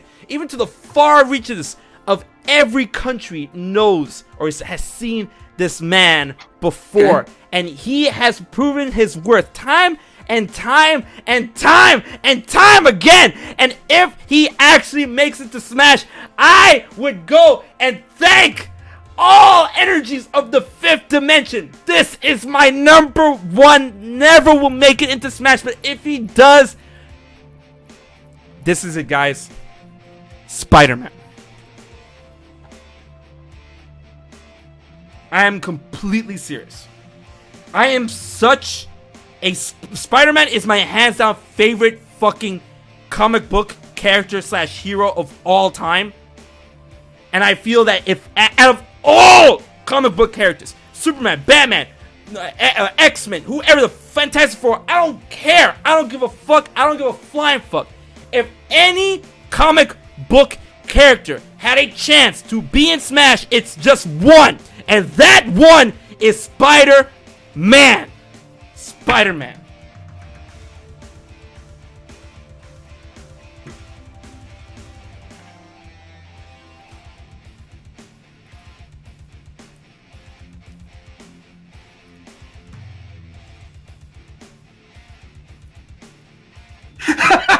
Spider-Man! Spider-Man! You said Spider-Man and I dropped the call. I had my thing on the call drop button. I just clicked disconnect as soon as you said Spider-Man. Why you disrespecting Spider-Man? I just thought it was funny. I thought it'd make for a funny podcast moment, so I dipped. I left. I thought you were gonna say Waluigi, and I preemptively clicked Discord. Oh, you preemptively clicked Discord? No. What? No. Spider-Man, bro. I don't. What? Spider-Man. No. And you said it never would happen in Smash. Okay, if you want that, I would say Thanos, bro. You just put Thanos in Smash if that's the case. First of all, if you're talking about some Marvel character, I know my way around comic books, and I tell you right now, if it wasn't for the Avengers, see, I don't care about comic books at all. Right, but I think movie Thanos is just hype. No, but that's the thing. You're just I'm not even a Marvel fan. Yeah, I know. I like Thanos. You're going by the movie thing. If it wasn't for the movies, if it wasn't for that whole MCU, Thanos would not be a household name. When you think Marvel, you think when it comes to villains. All right, you think Spider-Man, Wolverine, Iron Man. No. I'm talking about villains. When you think Marvel, what's the? I'll give you two. There's two shots. You have two shots. When it comes to Marvel villains, what do you think of? Thanos and Magneto. All right, Magneto is one of them. That's fine. It's Magneto and Doctor Doom. Well, I would actually say I would even think of Dr. Octopus or like a lot of the Spider-Man villains before Doctor Doom. Dr. Doom. But again, I'm somebody who is like not a comic book fan, really. Right. Like, so I don't know all the things Doom does in the comic, but I know Doom is an important character. I just don't particularly like Fantastic Four. You don't even dude. Did you know? All right, here we like. The comic book lore is hazy, but I'm gonna tell you right now. You know how busted Doctor Doom is? Probably crazy busted. They have not fought the real Doctor Doom to this day. So what does he do? It's always a Doombot. It's always a Doombot. But what is that? I don't know what that is. So Doctor Doom creates a lot of Doombots in his likeness that have his same exact capabilities, and a lot of the fights, at the end of the fight, it turns out the Doctor Doom they were fighting, if they beat him, is a Doombot. Okay. And he's just a robot? That's like his thing? He's a robot? No, he's a person. It's just that he's super smart, super intelligent. He has all these magical and mechanical powers. He owns a country, and he's taken over the world twice, and he's given it up because he got bored. Wow. That's kind of crazy. Oh, and also, and you say Thanos. There's actually a comic book where there's actually a comic shot where Thanos tries to challenge Doctor Doom, and Doctor Doom, in the very next frame, Doctor Doom rips his spine out.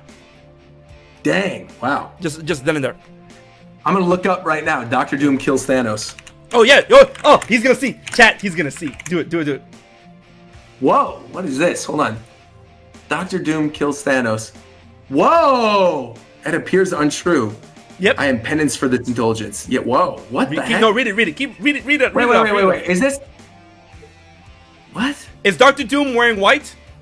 Uh-huh. Then that's the one. Yes, that's the one. He said, do you have an affinity gauntlet now? Yes, I do. I remain Thanos the Great Tyrant, and for you, that will be enough. And then he literally just grabs him and then rips his spine out. What the heck? Yeah. There's not even blood. He just, like, takes his skeleton out and decimates it. That's God King Doom.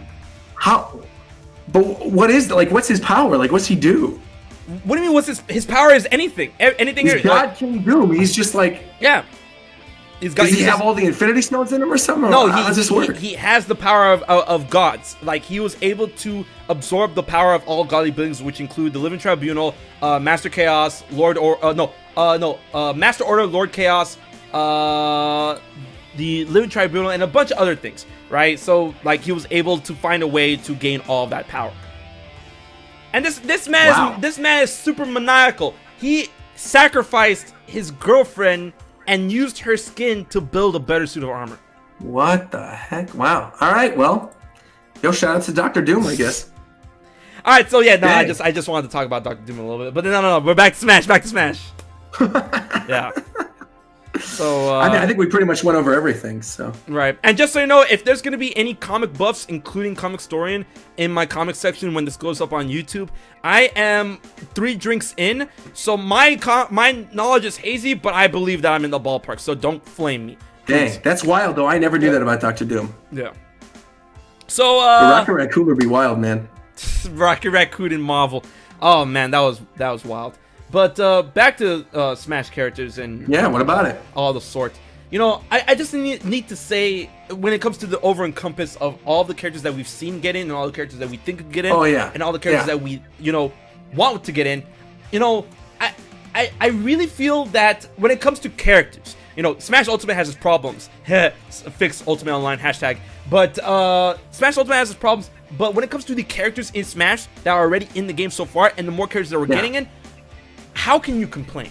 Like, really? Right. Yeah, that's how I am right now too. Like, obviously it's fun doing these prediction videos and talking about like characters we want, but I mean, ultimately I went into this Smash game wanting 3 things. Literally 3 things. 4, actually, technically. I wanted 3, but I'll say 4.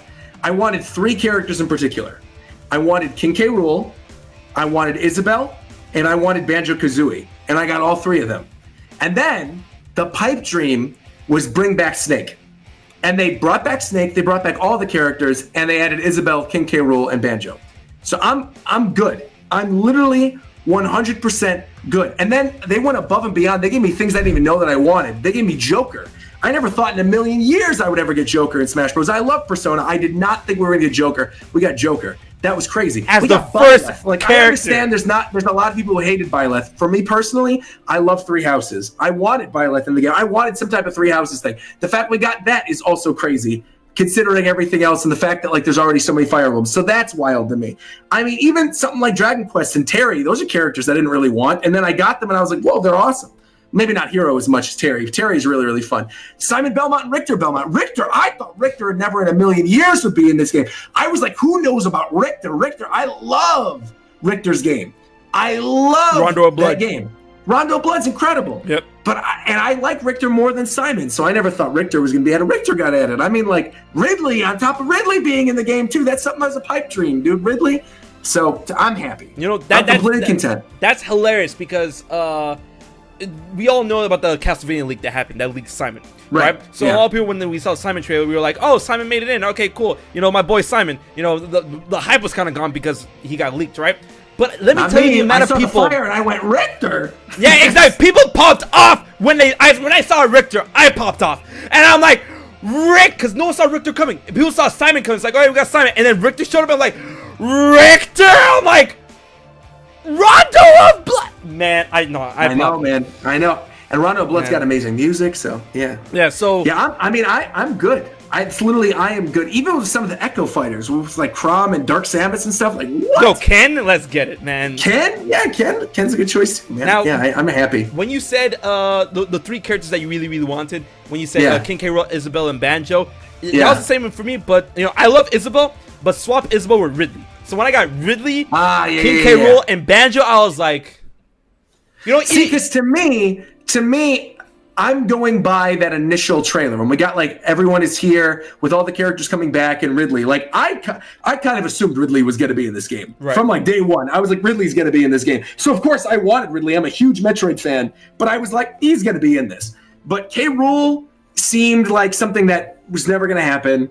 I think sort of the same thing about Banjo-Kazooie. And then with Isabelle, I love Animal Crossing, and I thought there's no way they're going to do another Animal Crossing rep, but if they do, I would love Isabelle. So getting Isabelle was a treat for me. But yeah, I completely understand where you're coming from. Man, I honestly believe, because like I maybe this is retroactive because of the Banjo trailer, but honestly, I believe that King K. Rool's reveal trailer was the best one out of all of them. Oh, for sure, for sure. Like the pre-DLC characters. Bar none. Bar none. Man, I was like, that King K. Rool trailer, man, I was popping off. And then the King K. Rool trailer, recreated it for Banjo. I'm like, these fucking psychos. Well, Banjo, like, holy shit. Without a doubt, Banjo was the most hype of all. I would say maybe tied with Joker, maybe. No, definitely. Joker and I think if Joker had a full trailer in the same way that Banjo did, I think Joker would have been as mind-blowing. But Joker, like, they just did the full anime opening at the Game Awards. I think that reveal they did at the Game Awards was perfect. It was good, but they could have done. They could have done like a little bit more with the Nintendo characters coming in, but I still think it was a really good trailer. But Banjo's, to me personally, is like peak. I don't know another trailer in which I could see them doing what they did with Banjo. I don't know what they could do. Man, I really don't. The only way, like I said, the only way for me personally, they could do a trailer where I would pop off as much as I did for Banjo would be, like I said, Chrono. is if I get the pendulum and then there's some type of chrono, I would lose it. But Banjo to me is like pinnacle. Banjo will never be topped, I think, with the rest of this game. For me personally. Screeched when I saw that Jiggy. My god! Yeah, I saw the Jiggy and I knew immediately. I'm like, oh my god, it's Banjo Kazooie. And then even after that, where you get to see like Spiral Mountain and then the Jinjos and everything. Oh my god, I love it. I still, to this day, I'm blown away by the fact that Banjo's in this game, man. Yeah. And to me personally, I know not a lot of people were super crazy hype, but for me personally, bro, when I found out ARMS was going to be in the game, like if that was something that was not revealed beforehand, and we just got the ARMS character, right, I definitely would have popped off. I would have really I felt this was really smart. I think this was really smart for Nintendo to, preemptively tell us that was going to be an ARMS character, because if they were just to begin Fires Pass 2, I feel like a lot of people would just cold turkey off the bat. Here's character 6 and it's ARMS. Yeah. A lot of people would be pissed off. So I feel like that's why they did it too. So, I agree. Yeah. Also, I completely agree with somebody in your chat, Cassius, who said the ARMS character will probably be in the boxing ring. I agree. I think the ARMS character's trailer is going to be a continuation of Incineroar's, where you know how Incineroar in Ken's trailer, how it's like Ken comes in and Incineroar beats Ken. I think what's going to happen is Incineroar, we're going to start from that exact moment of the trailer where he looks behind him and you see the villager and you see all that stuff. And then you look and then Springman comes in, or like Twintel or Minmin or whoever the ARMS character is. They're going to come in and it's going to continue from Incineroar's trailer. It's funny because from that trailer, it sounds good. Like in that trailer, I want all of the ARMS characters to show up. Like they show up one by one and it's like, oh, it's going to be Springman. And then like Ribbon Girl shows like, oh, it's going to be Ribbon Girl. Oh, it's going to be Ribbon Girl. Boom, and then it's going to be Minmin, Twintel, whatever. Right. And then they kind of like, they part the river, kind of like Moses. They part it, and then the actual character shows up, and then it turns out to be whoever it is. I would love that. I would love that. Yeah. I would love it. Just all right. So, man, that's a month away. That's literally exactly. It is a month, man. Well, I mean, some of the rumors going around right now is that the reveal is going to happen on the anniversary of ARMS, which I think is a pretty likely thing. Even if that rumor ends up being June 3rd or June 10th. June, I think 15th, isn't it? Is it? Let me see. That's why I said exactly 1 month. ARMS came out when? ARMS Nintendo. All right, you got the computer, so you do it. June 16th. So literally, we're recording this on the 15th of May. So literally, 1 month from today. I could see it happening. Definitely. But now, my question for you is, do you think we're going to get the same thing that we got for the previous ones, where obviously they're not going to record from the office because of the quarantine? Right. I'm assuming like Sakurai will be recording from home or something. Yeah. Do you think we're going to get the ARMS character, layout of how they play, and then Mii Fighter costumes and a teaser for the next character? Oh, how they've been doing? Because that's my guess. That's what I think we're gonna get. I think we're gonna get, especially because we're not gonna get like a mainline Nintendo Direct in June anymore. Yeah. I think that's what they're gonna do. I think we're gonna get the ARMS character fully revealed, like stages, music, whatever. He's gonna do the Mii Fighter thing that he did before, and then I think we're gonna get a teaser trailer for the next Fighter Pass character to be eventually fully revealed in December of this year or whatever. Right. I definitely think that. Whoa, December, man, that's a. I think that's what's going to happen. I think quarantine with everything going on, I think if they're releasing a character in June, they want to space it out a little bit, they could do December or October or something. But I feel that's way too long. I would put at September maximum. No way. September maximum is not going to happen. Because they revealed they revealed what do you call it? Hero and Banjo in June of last year, and then Hero came out in July, and then Banjo came out in September.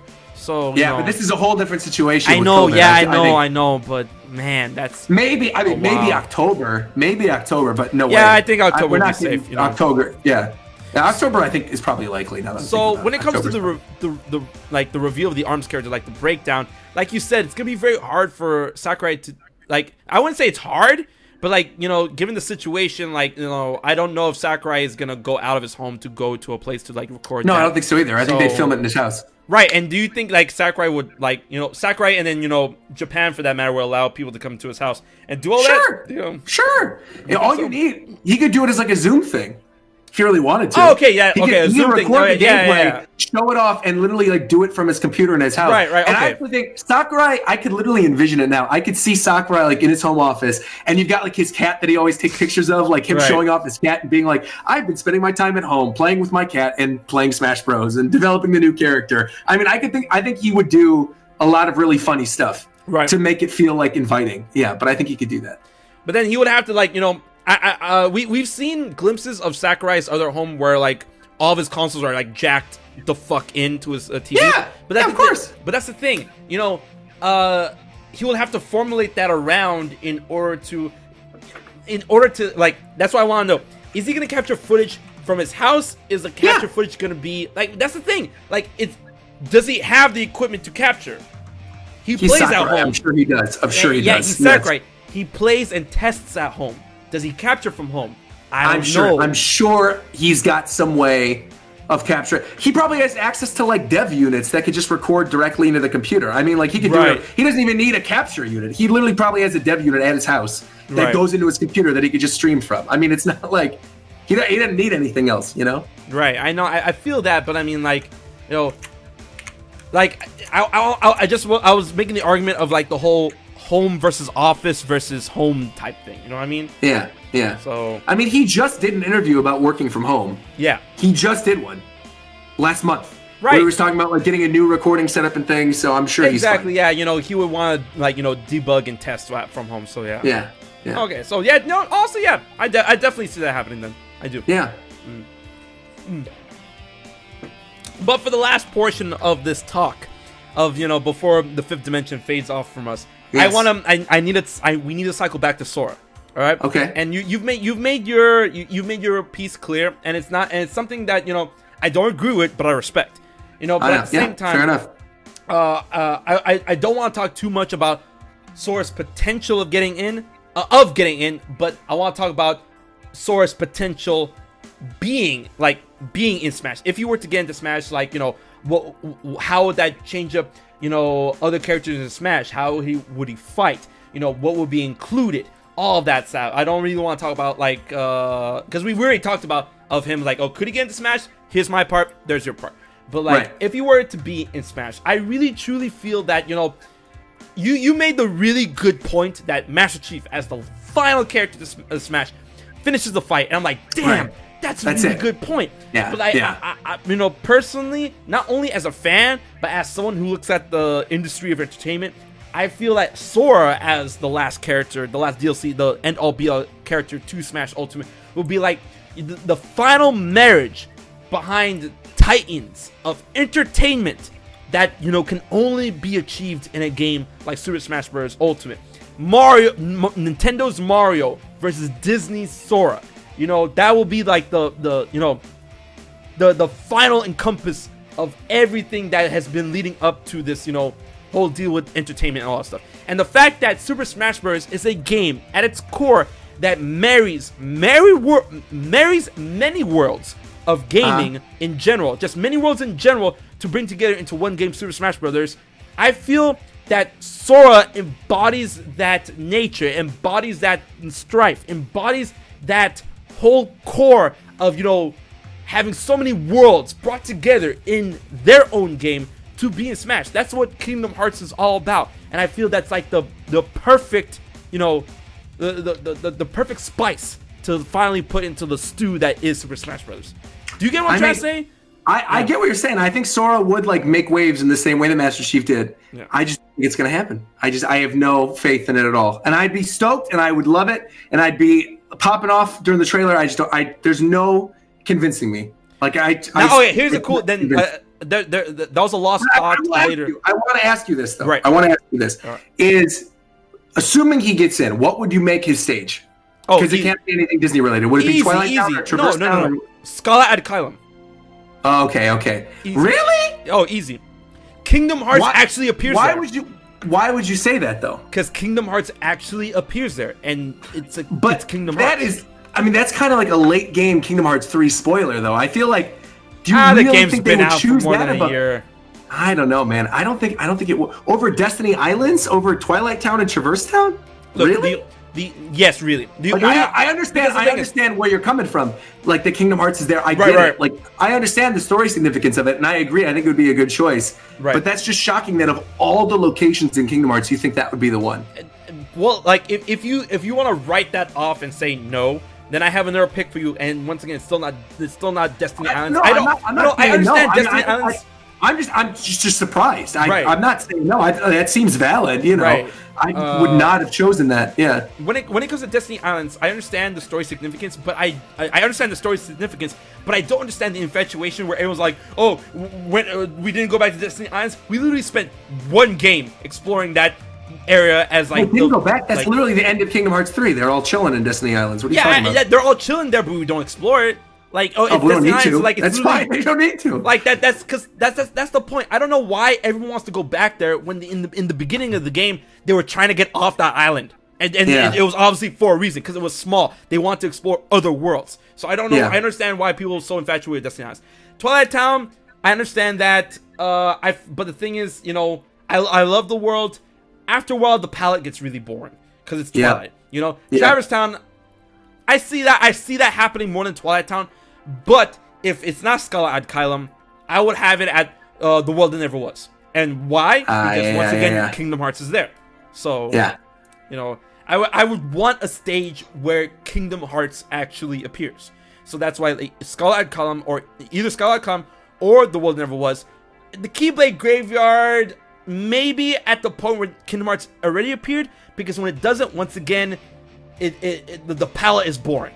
You know, it's like the world of Brown. That's it. You know, that's the Keyblade Graveyard. Yeah, I mean, it's just dust, and like the sky is not even different. You know, like So, though I think if they did, really, if they do this with any of the stages, but the one that would make the most sense to me personally would be the Keyblade Graveyard. If they were going to do the inclusion of Organization 13 characters, because I think to me that's what they would have to rely on.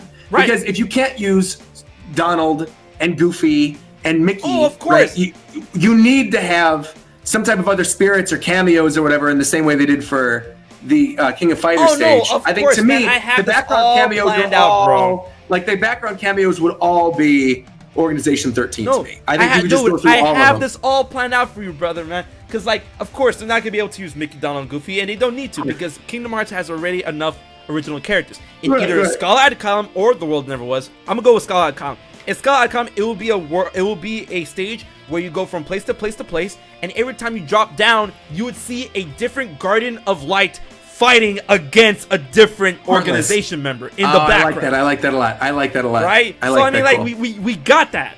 So like, GG easy. So you know, that's the stage I would want, and you know, I feel like, you know, Sora works so well, but of course there's so many.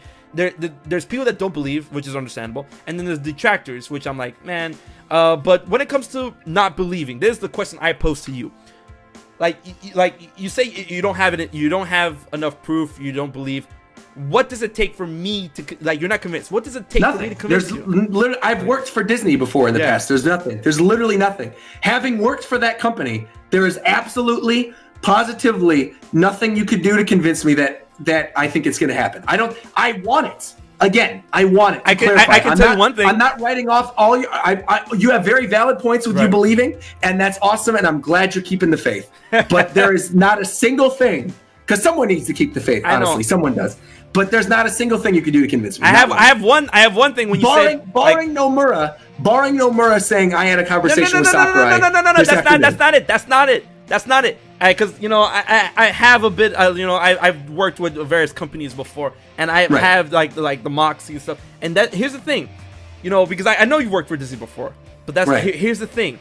And I work not only for Disney itself, but for every avenue of Disney. I know. I've done contract social media for literally every bit of it, whether it's Marvel, ABC, Star Wars, all of it. I know. I've worked with Disney before when it comes to Star Wars and all, and you know, of course, you know, all that good jazz. Now, here's the thing. And here's the thing. And you may say it's a cop-out, but it's very legitimate when it comes to business. All right? That was then, and this is now. That's the argument I have. Because, of course, you know, back in those days when you worked, it might have been a different take, you know? I don't know. 3 years... I feel like the climate of licensing at Disney, I cannot imagine it has changed that much.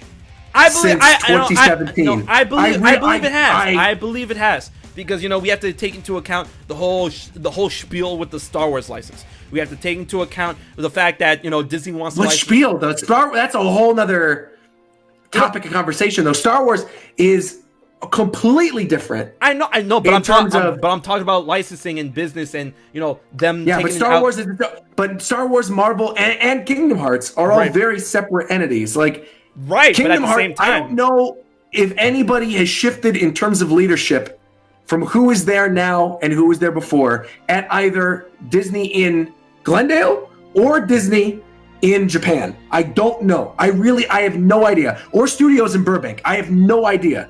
Because I've been out of the loop. I have no idea. But I think, correct me if I'm wrong, final say would be from Disney Japan, correct? It would not, no. Where would it be from? It would be from Disney in Burbank? No, yes, it will be Disney conglomerate, yep. Because remember, Japan is just a subsidiary. In its core, it really just is a subsidiary, right? And then they would have, and from all my deals, because when it comes to Kingdom Hearts and Disney and Square Enix, right? Bro, even they just recently had Kingdom Hearts characters in the parks, exactly, and it wasn't even Kingdom. It was Sora, and then what? Donald and Goofy. It was Donald and Goofy at its core. And the thing is, when it comes to that, Disney America had to get someone from Disney Japan in order to act as a liaison between Square Enix and Disney in order to have the dealings to incorporate whatever. But that's like a whole other thing. Then that goes back to what I'm talking about, man. It's just like. Again, I understand. There's a lot. There's a lot of motions to keep up the faith, bro. There's a lot of motions to go through, but I feel it can happen because at the end of the day, Nintendo and Disney are both businesses, and what businesses seek to do, make money, and that's it. They want to make money, and that's it. True. That's it. I know. We'll see. So, I mean, I don't know. I feel like they would need to offer them like a bigger cut of the DLC or something, or I don't know. There would. No, I honestly, because I don't know, man. That's the thing is, people put Sora on such a pedestal, which really boggles my mind, because Disney really treated Kingdom Hearts as chopped liver all the way up until Kingdom Hearts 3, and that's a fact. Right, I agree. Yeah, that's true. Yeah. So when people say like, "Oh, Sora's on this some sort of pedestal," is like, bro, like Disney really did not give a fuck about Kingdom Hearts until now. At some point, though, I think this is like. People know about this. At some point, Sora was planned for Disney Infinity. Yeah, he was. Sora and King Mickey were going to be characters and figures for Disney Infinity. Right. And then that somehow fell through. Right. But that was a plan at one point in time. Remember this. Even though the Keyblade made it, Sora's Keyblade made it as the final thing for Disney Infinity, Disney's relationship with Nomura is that they respect Nomura enough in order for him to give the final say on usage of Sora's character. So that's what I want to clarify with you then, because I have always assumed, and I think this is the same thing you even quoted in your video where you're like, no, this is wrong, this is based on a different thing. Right.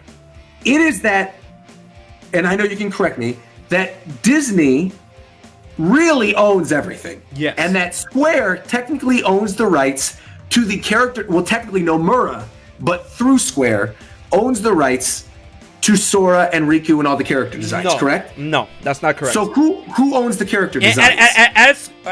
That's quite the question, because Nomura usually, at the end of the day, usually would own the character designs of all characters. They owns, or at least would have a contributing factor that is listed. So then the character themselves, the character themselves are owned by Disney. Are owned by Disney. Exactly. Right? Exactly. So that is still true. Right, that is still true. But the relationship between Disney and Nomura that has been established since the first game, they would go through Nomura to say, "Hey, was this okay?" Right, and they want to respect that, and they also hold true to Nomura's vision, in which they don't want to betray the core and concept of Sora himself or any of those characters by putting in a game that will make it uncomfortable. But again, I do not think this is any problem with Nomura. I think Nomura would day one be like, of course, put Sora in Smash. I think if it was up to Nomura, I think Sora would have been in Smash already. Right. I do. But it's up to Disney, and that is why my faith does not bend. Another thing that has to be considered, where's my remote? Whatever. Another thing that has to be considered is that Disney has raised on record when I spoke to them that Nintendo has to approach them first. All right. Right. They're not going to go out of their way. Nintendo, of course. They're not going to go out of their way to like, hey, we could put Sora in Smash. I feel that Nintendo would, and then given like Sakurai, we've seen it before. Sakurai has done the impossible. right? I feel that Sure. I honestly see no reason for negotiations to fall through. I really don't see any, you know, because Sora would sell a fighter's pass on his own. So that's money. That's money for Nintendo, and that's money for, you know, Disney. And I already seen, you know, this is one of those statements like, oh, put your money where your mouth is type thing, where people have said, if Sora gets into Smash, I'll buy a Switch and I'll buy Smash. And I'm like, okay, cool. You know, that's what you say, but until, you know, the time comes, they're just words. Right. But if people really have that kind of disposable income in order to do that, and we take like, let's take everyone who says that, and then even take 10% of the people who say that, that's still bank. And that's bank that Disney would like to see, because Disney, like, you know, all of Disney's choices has been made to make money. You know, people honestly think that, you know, companies like Nintendo, Disney, Square Enix, whatever, they think they're like, oh, they're your friends. Bro, they're not your friends. They're here to make money. They're businesses at their core, and they're gonna be making the best business decision. If it's a business decision that pleases you and pleases them, that's a win-win for everybody. And I feel that Sora coming into Smash is one of those decisions. Yeah. I don't know. I think it comes down to Sakurai. Just like a couple of people in your chat were saying, Sakurai needs to get Disney and Square and Nomura in a room together and like hash it out. And if anyone could do it, it's Sakurai. I believe if any game would ever have Sora as a guest character, it would be Smash Brothers. And then, but I understand. I understand. I'm not flaming you. Trust me. I'm not flaming you. I understand. I know. You know, because, you know, the fears are legitimate. And you know, but the funniest thing that I want to circle back to is that when you play, for those who haven't played Kingdom Hearts, play Kingdom Hearts, by the way. When you play Kingdom Hearts, and you that's why a lot of fighting game enthusiasts, and that's the thing, a lot of Smash people are like, ew, Sora, whatever. But a lot of fighting game enthusiasts, I've never heard one person say that about Sora. Whoa! Have you been living under a rock? I've seen someone say that's never going to happen. I've never heard people say that they don't like Sora. Oh, is that true? Man, you've been living. Dude, go to Facebook. That shit. Ooh. So anyway, why would you Facebook? What? Who? No. Facebook is notorious for, in my opinion, Facebook is notorious for being more toxic than what you can see on Twitter, right? So, a lot of fighting games. See, but you hold on. This is a whole nother. We got like 9 minutes left, but I still want to get into this. Right. This is something I notice on my timeline regularly. There's two people, only two. Right. On my entire timeline that do this, but you're one of the two. Okay. I don't understand why you pick fights with these random no-name anonymous trolls on Twitter. I'll see you quote tweeting arguments for days with these trolls on Twitter. I'm like, why are you doing this? Do you want to know why? Because you don't even you don't even go out of the way to just mention and have an argument. You will quote tweet people on Twitter and just go back and forth for like days where there's just 10, 12, 13 tweets of the same thing back. I'm like, how do you, or why would you want to do this? There's three components to that. One, it helps me vent. Here's the thing. It helps you feel better doing that. To me, I just like it just gets me into, because then people are like, you have a platform, bro. Like, don't call out these no names. You like, dude, you shouldn't do this. You should be above this, bro. I know. I agree with you. I agree with your stance that you're just a dude. I completely agree with that. But I just mean, I don't know how you deal with then the people who are like, you should be above this. Blah blah blah. It's like, oh my god. All right, all right, so one, it's how I vent. You, like I said, you and Duncan, the two of you, bro. It's constant on my Twitter. The two of you. One, that's how I vent. For those who don't know, here's a little personal aspect since Roger wants to dig. Here's a personal aspect about HMK. I'm a former heavy smoker. So that's one way for me to vent. What does that have to do with quote tweeting? No, that's how, you know, instead like, of nicotine, you just quote tweet. No, trust me, like sometimes I get stressed, and it helps alleviate the stress. I would think that would do the opposite thing. For me, it would do the opposite thing. It really, you know, people really think I get mad over doing things like that. No, bro, I don't think you get mad. I'm like, I don't know how you deal with it. It's not that I think you get mad. I just don't know how you're dealing with it sometimes. No, that's how I vent. And then two, it makes a show for my followers, and three, bro, engagements go up. Like, I mean, maybe. No, it's dude. I only do it when I see pluses for me. That's it. That really is it. There is no secret to that. I can't imagine that engagement goes up from doing It does. I'm sure it goes up with the people who are having the argument, but it's like that's the wrong type of engagement. You don't want a bunch of stupid people that you're arguing with to be the ones that follow your content the most. And if they do, hey man, thanks for the like here. No, of hey course, man, I know. I feel thanks the for same the way. view, thanks for the engagement. Because like, of course. Oh, I'm gonna dislike your videos. Like, any type of engagement helps. It's still helping. Like, I know, of course. Like, yeah, thanks for the dislike, bro. I know, man. I know. Secrets with HMK only found in the fifth dimension. So, man, that's why Twitter's I a do wild that. place. I forgot the tangent I was talking about before you brought Sora. up. It was Sora, but something specific. I don't know, man. About people not liking Sora. Oh, there we go. Your fears are legitimate. People who don't want Sora, whatever. God, yeah, I don't understand that. I don't get people who don't want him because I think Sora would be sick. I just don't think it's Sora would be. He would be sick. I mean, I would love it. I would cry. I wouldn't cry. I wouldn't cry for Sora, but I would definitely scream for Sora. I would cry for Sora. There's a level of like crying and screaming, and I would definitely scream. Man, I would cry for Sora. I'm trying to remember the train that I was break out into song. I would start singing "Simple and Clean" is what would happen. Nah, Simple and Clean won't happen in Smash. I'm telling you right now. I know it won't, but I'm saying that's what I would do. I would sing during the library. Because to me, here's the thing, right? Here's the thing: you're obviously like Mr. Kingdom Hearts, right? I love Kingdom Hearts. I think it's a great franchise, but I've never been as big into it as like you or Sky. You know what I mean? Like I've never been that big of a Kingdom Hearts fan. I liked the first game. I played Chain of Memories. I played Birth by Sleep. I played Kingdom Hearts 2. I played a little bit of the ones on DS and 3DS, and then I played Kingdom Hearts 3. And then I did like catch-up videos where I would watch all your videos, like explaining what happened in the in-between. That's what I did. But I know the full story. I get it. But I'm not the type of person who's like, oh, I need to play all these games. But you guys have. So my question to you would be, is there anything from any of those side games that no one's played that you would pull from in terms of music for the game or like something to be referenced in the game? In Smash Bros. Man. Bro. Alright, I remember my chain of thought, but I'll answer your question. Bro, man, dude. I'm telling you right now, all Kingdom Hearts games have bops. Of course. Gigabyte Mantis from Dream Drop Distance. Oh my god. So Mantis, what is this? It's called Gigabyte Mantis. It's the theme to the boss fight that you play as Riku within the Tron Legacy level, right? Okay. That shit is a bop. And then there was I forgot the name of the song, but it was the song of the boss fight in the Hunchback of Notre Dame level in Dream Drop Distance. Majestic Wings. Okay, Majestic Wings. That one was a bop too.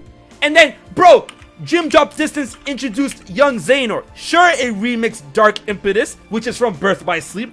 Dark Impetus or Le Impeto de Oscurita. Get that shit.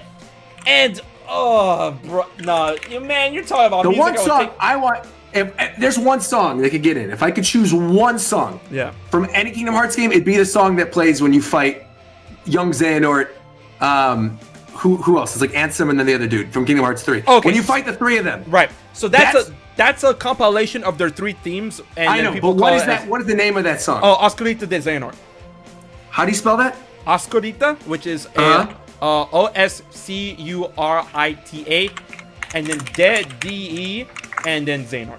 That song is, it's like, the Ansem Zennis Young Xehanort fight. Yep, Oscurita de Xehanort. That shit's a bop. That song, it's one of the best songs. Oh my god. If we get Kingdom Hearts music, that's what I would want. I want that song. Especially like I'm imagining it for a Smash Bros stage. Yep. Like that song on a Smash Bros stage. That's one of my picks. Even if it's one of my picks. Like, oh my god, man. That is one of my picks. And bro, Scala at Kylem's theme, that shit bops. Now, I remember the original tangent that I was going off before we got derailed a little bit. And that was a lot of fighting game enthusiasts that play more fighting games other than Smash enjoy Kingdom Hearts. Why? Right. Because when you play Kingdom Hearts, when you play as Sora, he functions, when fighting enemies, he functions, of course, action RPG, action adventure, just something that does a lot with action, hack and slash, action RPGs. He functions a lot like how a fighting game character would. And that's why they like him a lot. Sure. And I'm like, bro, Sora in a fighting game would work. His moveset is begging for him to be in a fighting game. So, that's it. man. I want it. I want it, yeah. But I understand, like, for everyone watching, and of course with Roger, for all those who, you know, they don't believe for obvious fears, that's fine. That's completely fine. But I still believe, and honestly, you know, I really do think Fighters Pass 2 is going to be it. If we don't... That's all we need, though. I feel that's literally all we need. We need one person believing. That was me and King K. Rool. People made fun of me for King K. Rool in the days of Brawl, in the days of Smash 4. I made fun of myself. I made troll videos that K. Rool was confirmed for Smash 4 with the Mii Fighter. Bro, I get it. I mean, I was there with you before. I was one of the people who was like, King K. Rool's going to happen. I'm a believer. Against all odds, King K. Rool's going to happen. I always believed in King K. Rool. But when K. Rool happened, I was like, I could not believe it. I still to this day can't believe it sometimes. I love him. I do too. He's great. So I don't ever want a Smash game without K. Rool in him again, ever. Oh yeah. Oh, that's okay. That's the final thing I want to talk about. That's the final thing I want to talk about. But before we get to that, I lost my. All right. I'm going to continue this train of thought. Then this is what I'm going to say to you. Yeah. On the spot, putting you on the spot. Yeah. Because obviously there's a lot of characters that have been added in Smash Bros. A lot of characters over the course of 4 and Ultimate and Brawl and everything. Let's say starting at Brawl. Okay. Let's say starting at Brawl. And everything before Brawl is like safe. Except for maybe like Pichu and Young Link or whatever for the future Smash games. But I'd say like pretty much everything before Brawl is probably safe in my eyes. Including like Mewtwo and Roy. Alright. Moving forward, 10 characters from Brawl onward that you believe should be in every single Smash game moving forward. Who would those 10 characters be? That includes DLC, that includes everybody. Who are the 10 that you think I can't have a Smash? Brawl and onward. Oh, Brawl and onward. All right, so everyone at Brawl or before Brawl is safe, or everyone at Brawl is safe? Starting everyone before Brawl. So the original Smash game and Melee are safe. So like, okay, all right. Yeah, all right. so like Sheik, Zelda, whatever, like Marth, they're all safe. Ganondorf. So starting at Brawl, 10 characters that you want no matter what to continue on in future Smash games. All right, this is a perfect question to incorporate what I was gonna say, dude. Yo, big galaxy brain, 5th dimension brain. All right, let's get it. All right, 10 characters. Fuck. Wolf. Wolf. Okay. No, I don't want. Don't let me go again, darling. I don't want to see you gone again. Okay. Wolf. Mennonite. Okay. Pit. Okay. Cloud. Yep. Okay. Shit. See, it's tough when you have to narrow it down. It's tough. You're right. It's tough. Okay. Yeah. Sonic Snake. Goddamn. Yeah. Yeah. Sonic Snake. Oh my lord. Damn. Fuck. This is bad. You wrong for this. You wrong for this. I know. That's why I did it. Shit, bro. God. Hey, man. No, Diddy Kong's gotta go. King K. Rool. Okay. Banjo. Okay. Shit. Damn. Bro, you're wrong for this. You're missing some big ones. I'm shocked. I know, but I'm thinking about what I want. You're wrong for this. Just pull up the Smash website. No. I know all the characters on the top of my head. It's just that I'm swimming through them to make sure who I want. Yeah. That's why I'm saying you're wrong for this. Yeah. Oh man. You know, Marth and Roy are cool, so I don't need Ike or the rest of them. Okay. Shit.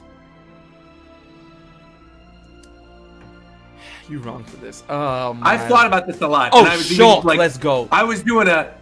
Oh, yeah, of course, Shulk. Of course.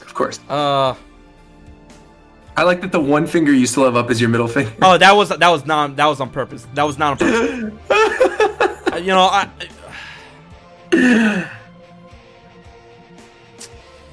You put me in a spot. Fuck. Mega Man. Okay. Yeah. All right. Mine are weird, but I'm gonna say these. First off, Pokemon Trainer. I never ever want a Smash Bros. Game again without Pokemon Trainer. I think the idea and what he represents for the Pokemon franchise of having an actual trainer switching out Pokemon, some variation of a trainer of a Pokemon is something that needs to be in every game moving forward. Pokemon Trainer is definitely one. That's definitely understandable. Yeah. No doubt. Pit, of course, no brainer.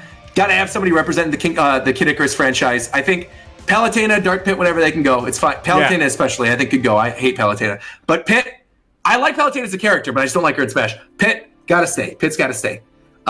Sonic, I think, is someone who has to absolutely stay. Every game moving forward, basically a Nintendo character as it is. I would say Sonic. I would say Olimar from Pikmin is another big one. I know not a lot of people use Olimar who are like casual players, but I think the Pikmin franchise is big enough for Nintendo. I think Olimar's always got to be there. I think Inkling's always got to be there. I think you put Inkling? All right, Inkling. Of course, Inkling. I think Inkling, Splatoon, never going anywhere. Every Smash game forward has to have Inkling. An Animal Crossing representative, either if that's Villager or Isabelle. I think we need to always have an Animal Crossing representative. I think we need to have a Xenoblade representative, so I'm going to go with Shulk as well. I think in terms of icon status, I think Ryu, it's like you can't have a game without Ryu anymore. I think it's like a no-brainer. You got to have Ryu in the game. And I also agree you got to have a Castlevania rep in the game. I think there's a reason why Street Fighter and Castlevania both have 2 reps already. Right. It's not just Echo Fighters. It's because they are very iconic. They're tied almost directly with Nintendo platforms. So I think with Castlevania rep, how many is that already? How many did I say? Wait, a Castlevania with a Castlevania rep? I think that was 8. I think you're at 9. I'm at 9? No, I think I'm at 8. I think I'm at 8. Because the other 2 I would have said were Ridley and King K. Rool. Okay, all right, then. Yeah, all right, then. Okay. Yeah. All right. Yeah. That's your 10. Yeah. That. Ooh, man, that's a tough. I know, it's a tough question. I know. That's it's tough. But you have to think about icon status, what it meant for them to finally get in Smash Brothers. You know, the franchises and how they're underrepresented by that point in the history of the game, everything. So, yeah. Right. Now, that's why I'm glad you said a question, because that was perfect, because that's the last thing I want to get off with this thing, is that, you know, Sakurai has already stated that Super Smash Bros. Ultimate, it's ultimate for a reason. And he already said, moving forward with Smash, we'll probably never see something like this again. Never. Right? Never. You know, so that's why I'm like, when you said, oh, characters to be in the next Smash game moving forward from the past, I'm like, ooh, that's the spice. But, you know, in its totality, you know, how many characters do we have? Like 75 characters, and that's not counting Echoes or Pokemon Trainer. Yeah, 75. Yeah, 75. So, you know, we have 75 slots. So we're gonna eventually have 81. We're gonna have 81 by the end of Smash Ultimate. In the next Smash game, 2 things. 1, how many characters do you think will be in that game? And then 2, do you think they will do some sort of Smash Bros. Reset where they will you know, they will set itself apart from Smash beforehand by incorporating new things? I think 100%. Yes, I think moving forward from this spot, if they don't just continue with Smash as a platform and literally just take Ultimate and build upon it and polish it and keep adding more characters to it, which I think might actually be the wave. I think you make Smash a platform and you just keep adding characters to it forever is probably the way to go about it. Right? I'll be good with that if Ultimate was, however, I don't think they're going to do that. I think what's going to happen is I think the next Smash game is going to be a complete reset. I think we're going to look at a roster of like 25 to 30 characters. I mean it. I think it's going to like really get cut down. And I think everyone, going down to Mario and Samus and Link, everyone gets an entirely new moveset. Everyone. And I think the characters that we brought up earlier, right, the ones that represent franchises that I think are very important, like I think to me, if you're talking about Nintendo and the franchises that you look at the store and you look at the merchandise and you look at everything that's really important to them, the big one, the big 5, really, are Mario, Zelda, Pokemon, Animal Crossing, and Splatoon. Those are the 5. Yeah. Those are the big 5. Those are the 5 that cannot go ever. There's always going to be a Smash game moving forward with a Mario, Zelda, Pokemon. You're forgetting Fire Emblem. No, I'm not. I think in terms of the general really big names for Nintendo, those are the big 5. And then I would say after that is Fire Emblem, Metroid, you know, those tiers. And then I would even say before the other first-party characters, I think they've now set a precedent where there are some really big third parties that we can never be without. I think Sonic and Ryu especially.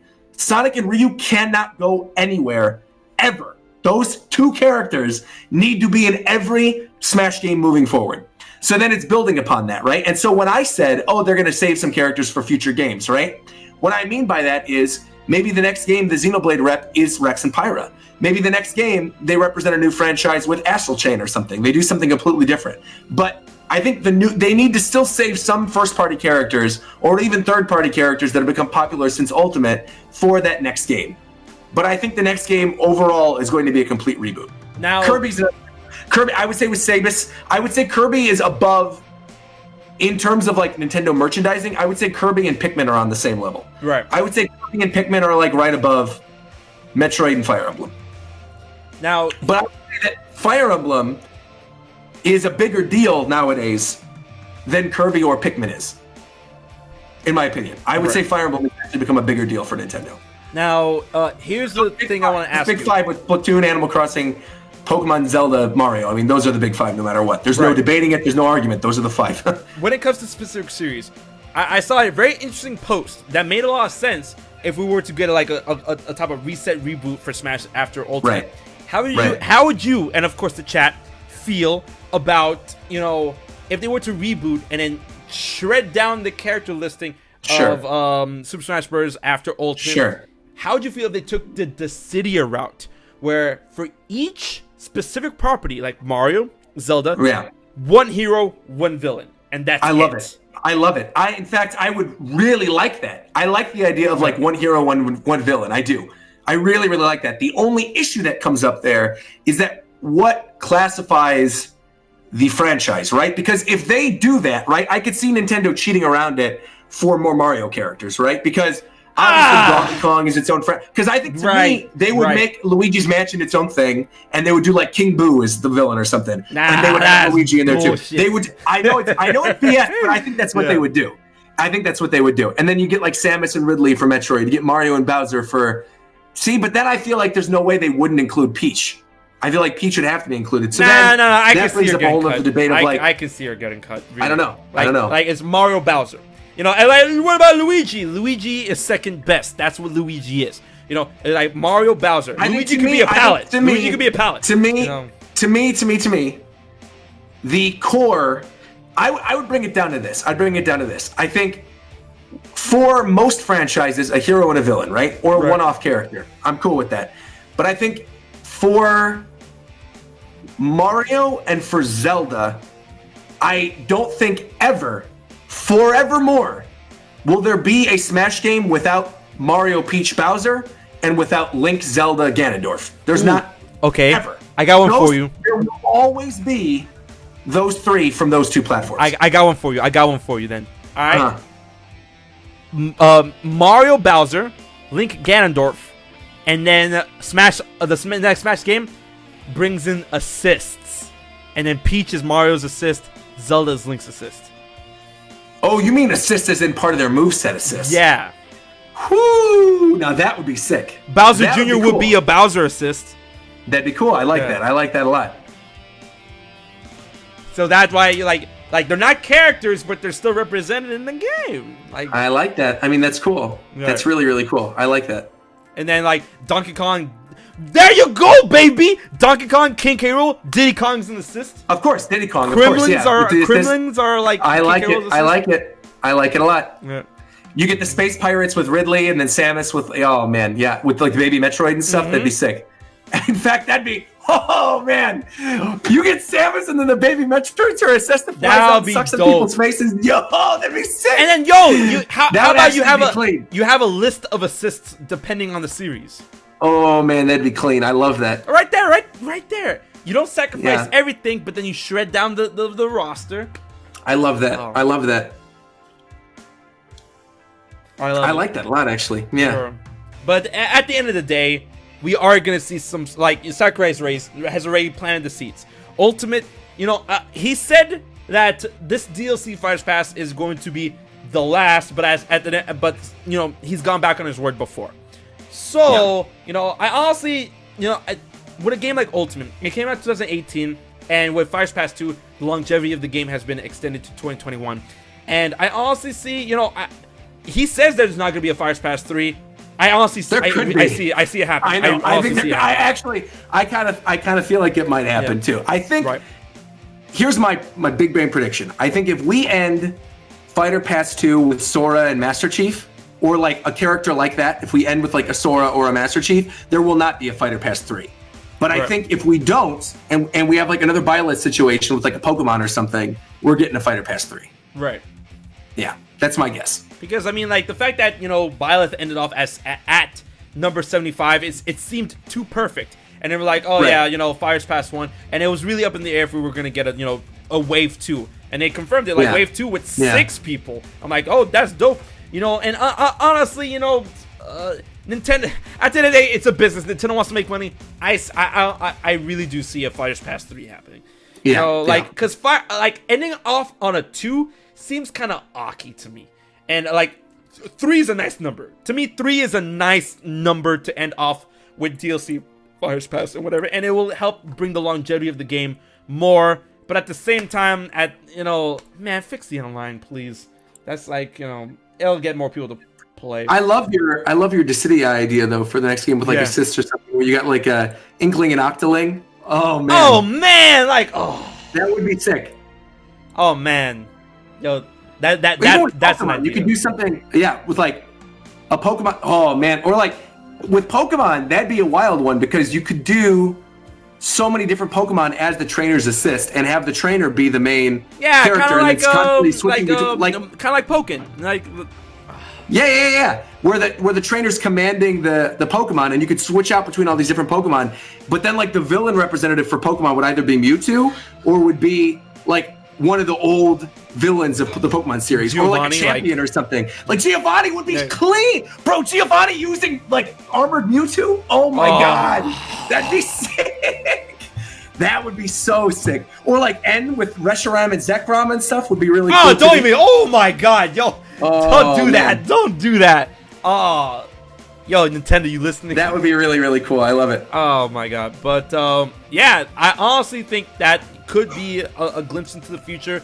Yeah. But that's going to be it for today because we've gone 2 hours and 15 minutes. But this has been another great episode of The Fifth Dimension. I have to thank my boy RogersBase for being on. And right now the floor is yours. Go ahead, tell them who you are, plug your stuff. Sure, you got it.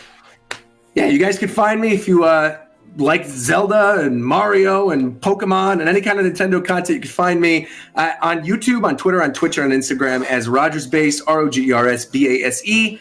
I do manga chapter reviews and anime live reactions for One Piece, tons of other different series, primarily One Piece. And of course, live reactions and stuff every time there's a Nintendo Direct or Smash Bros.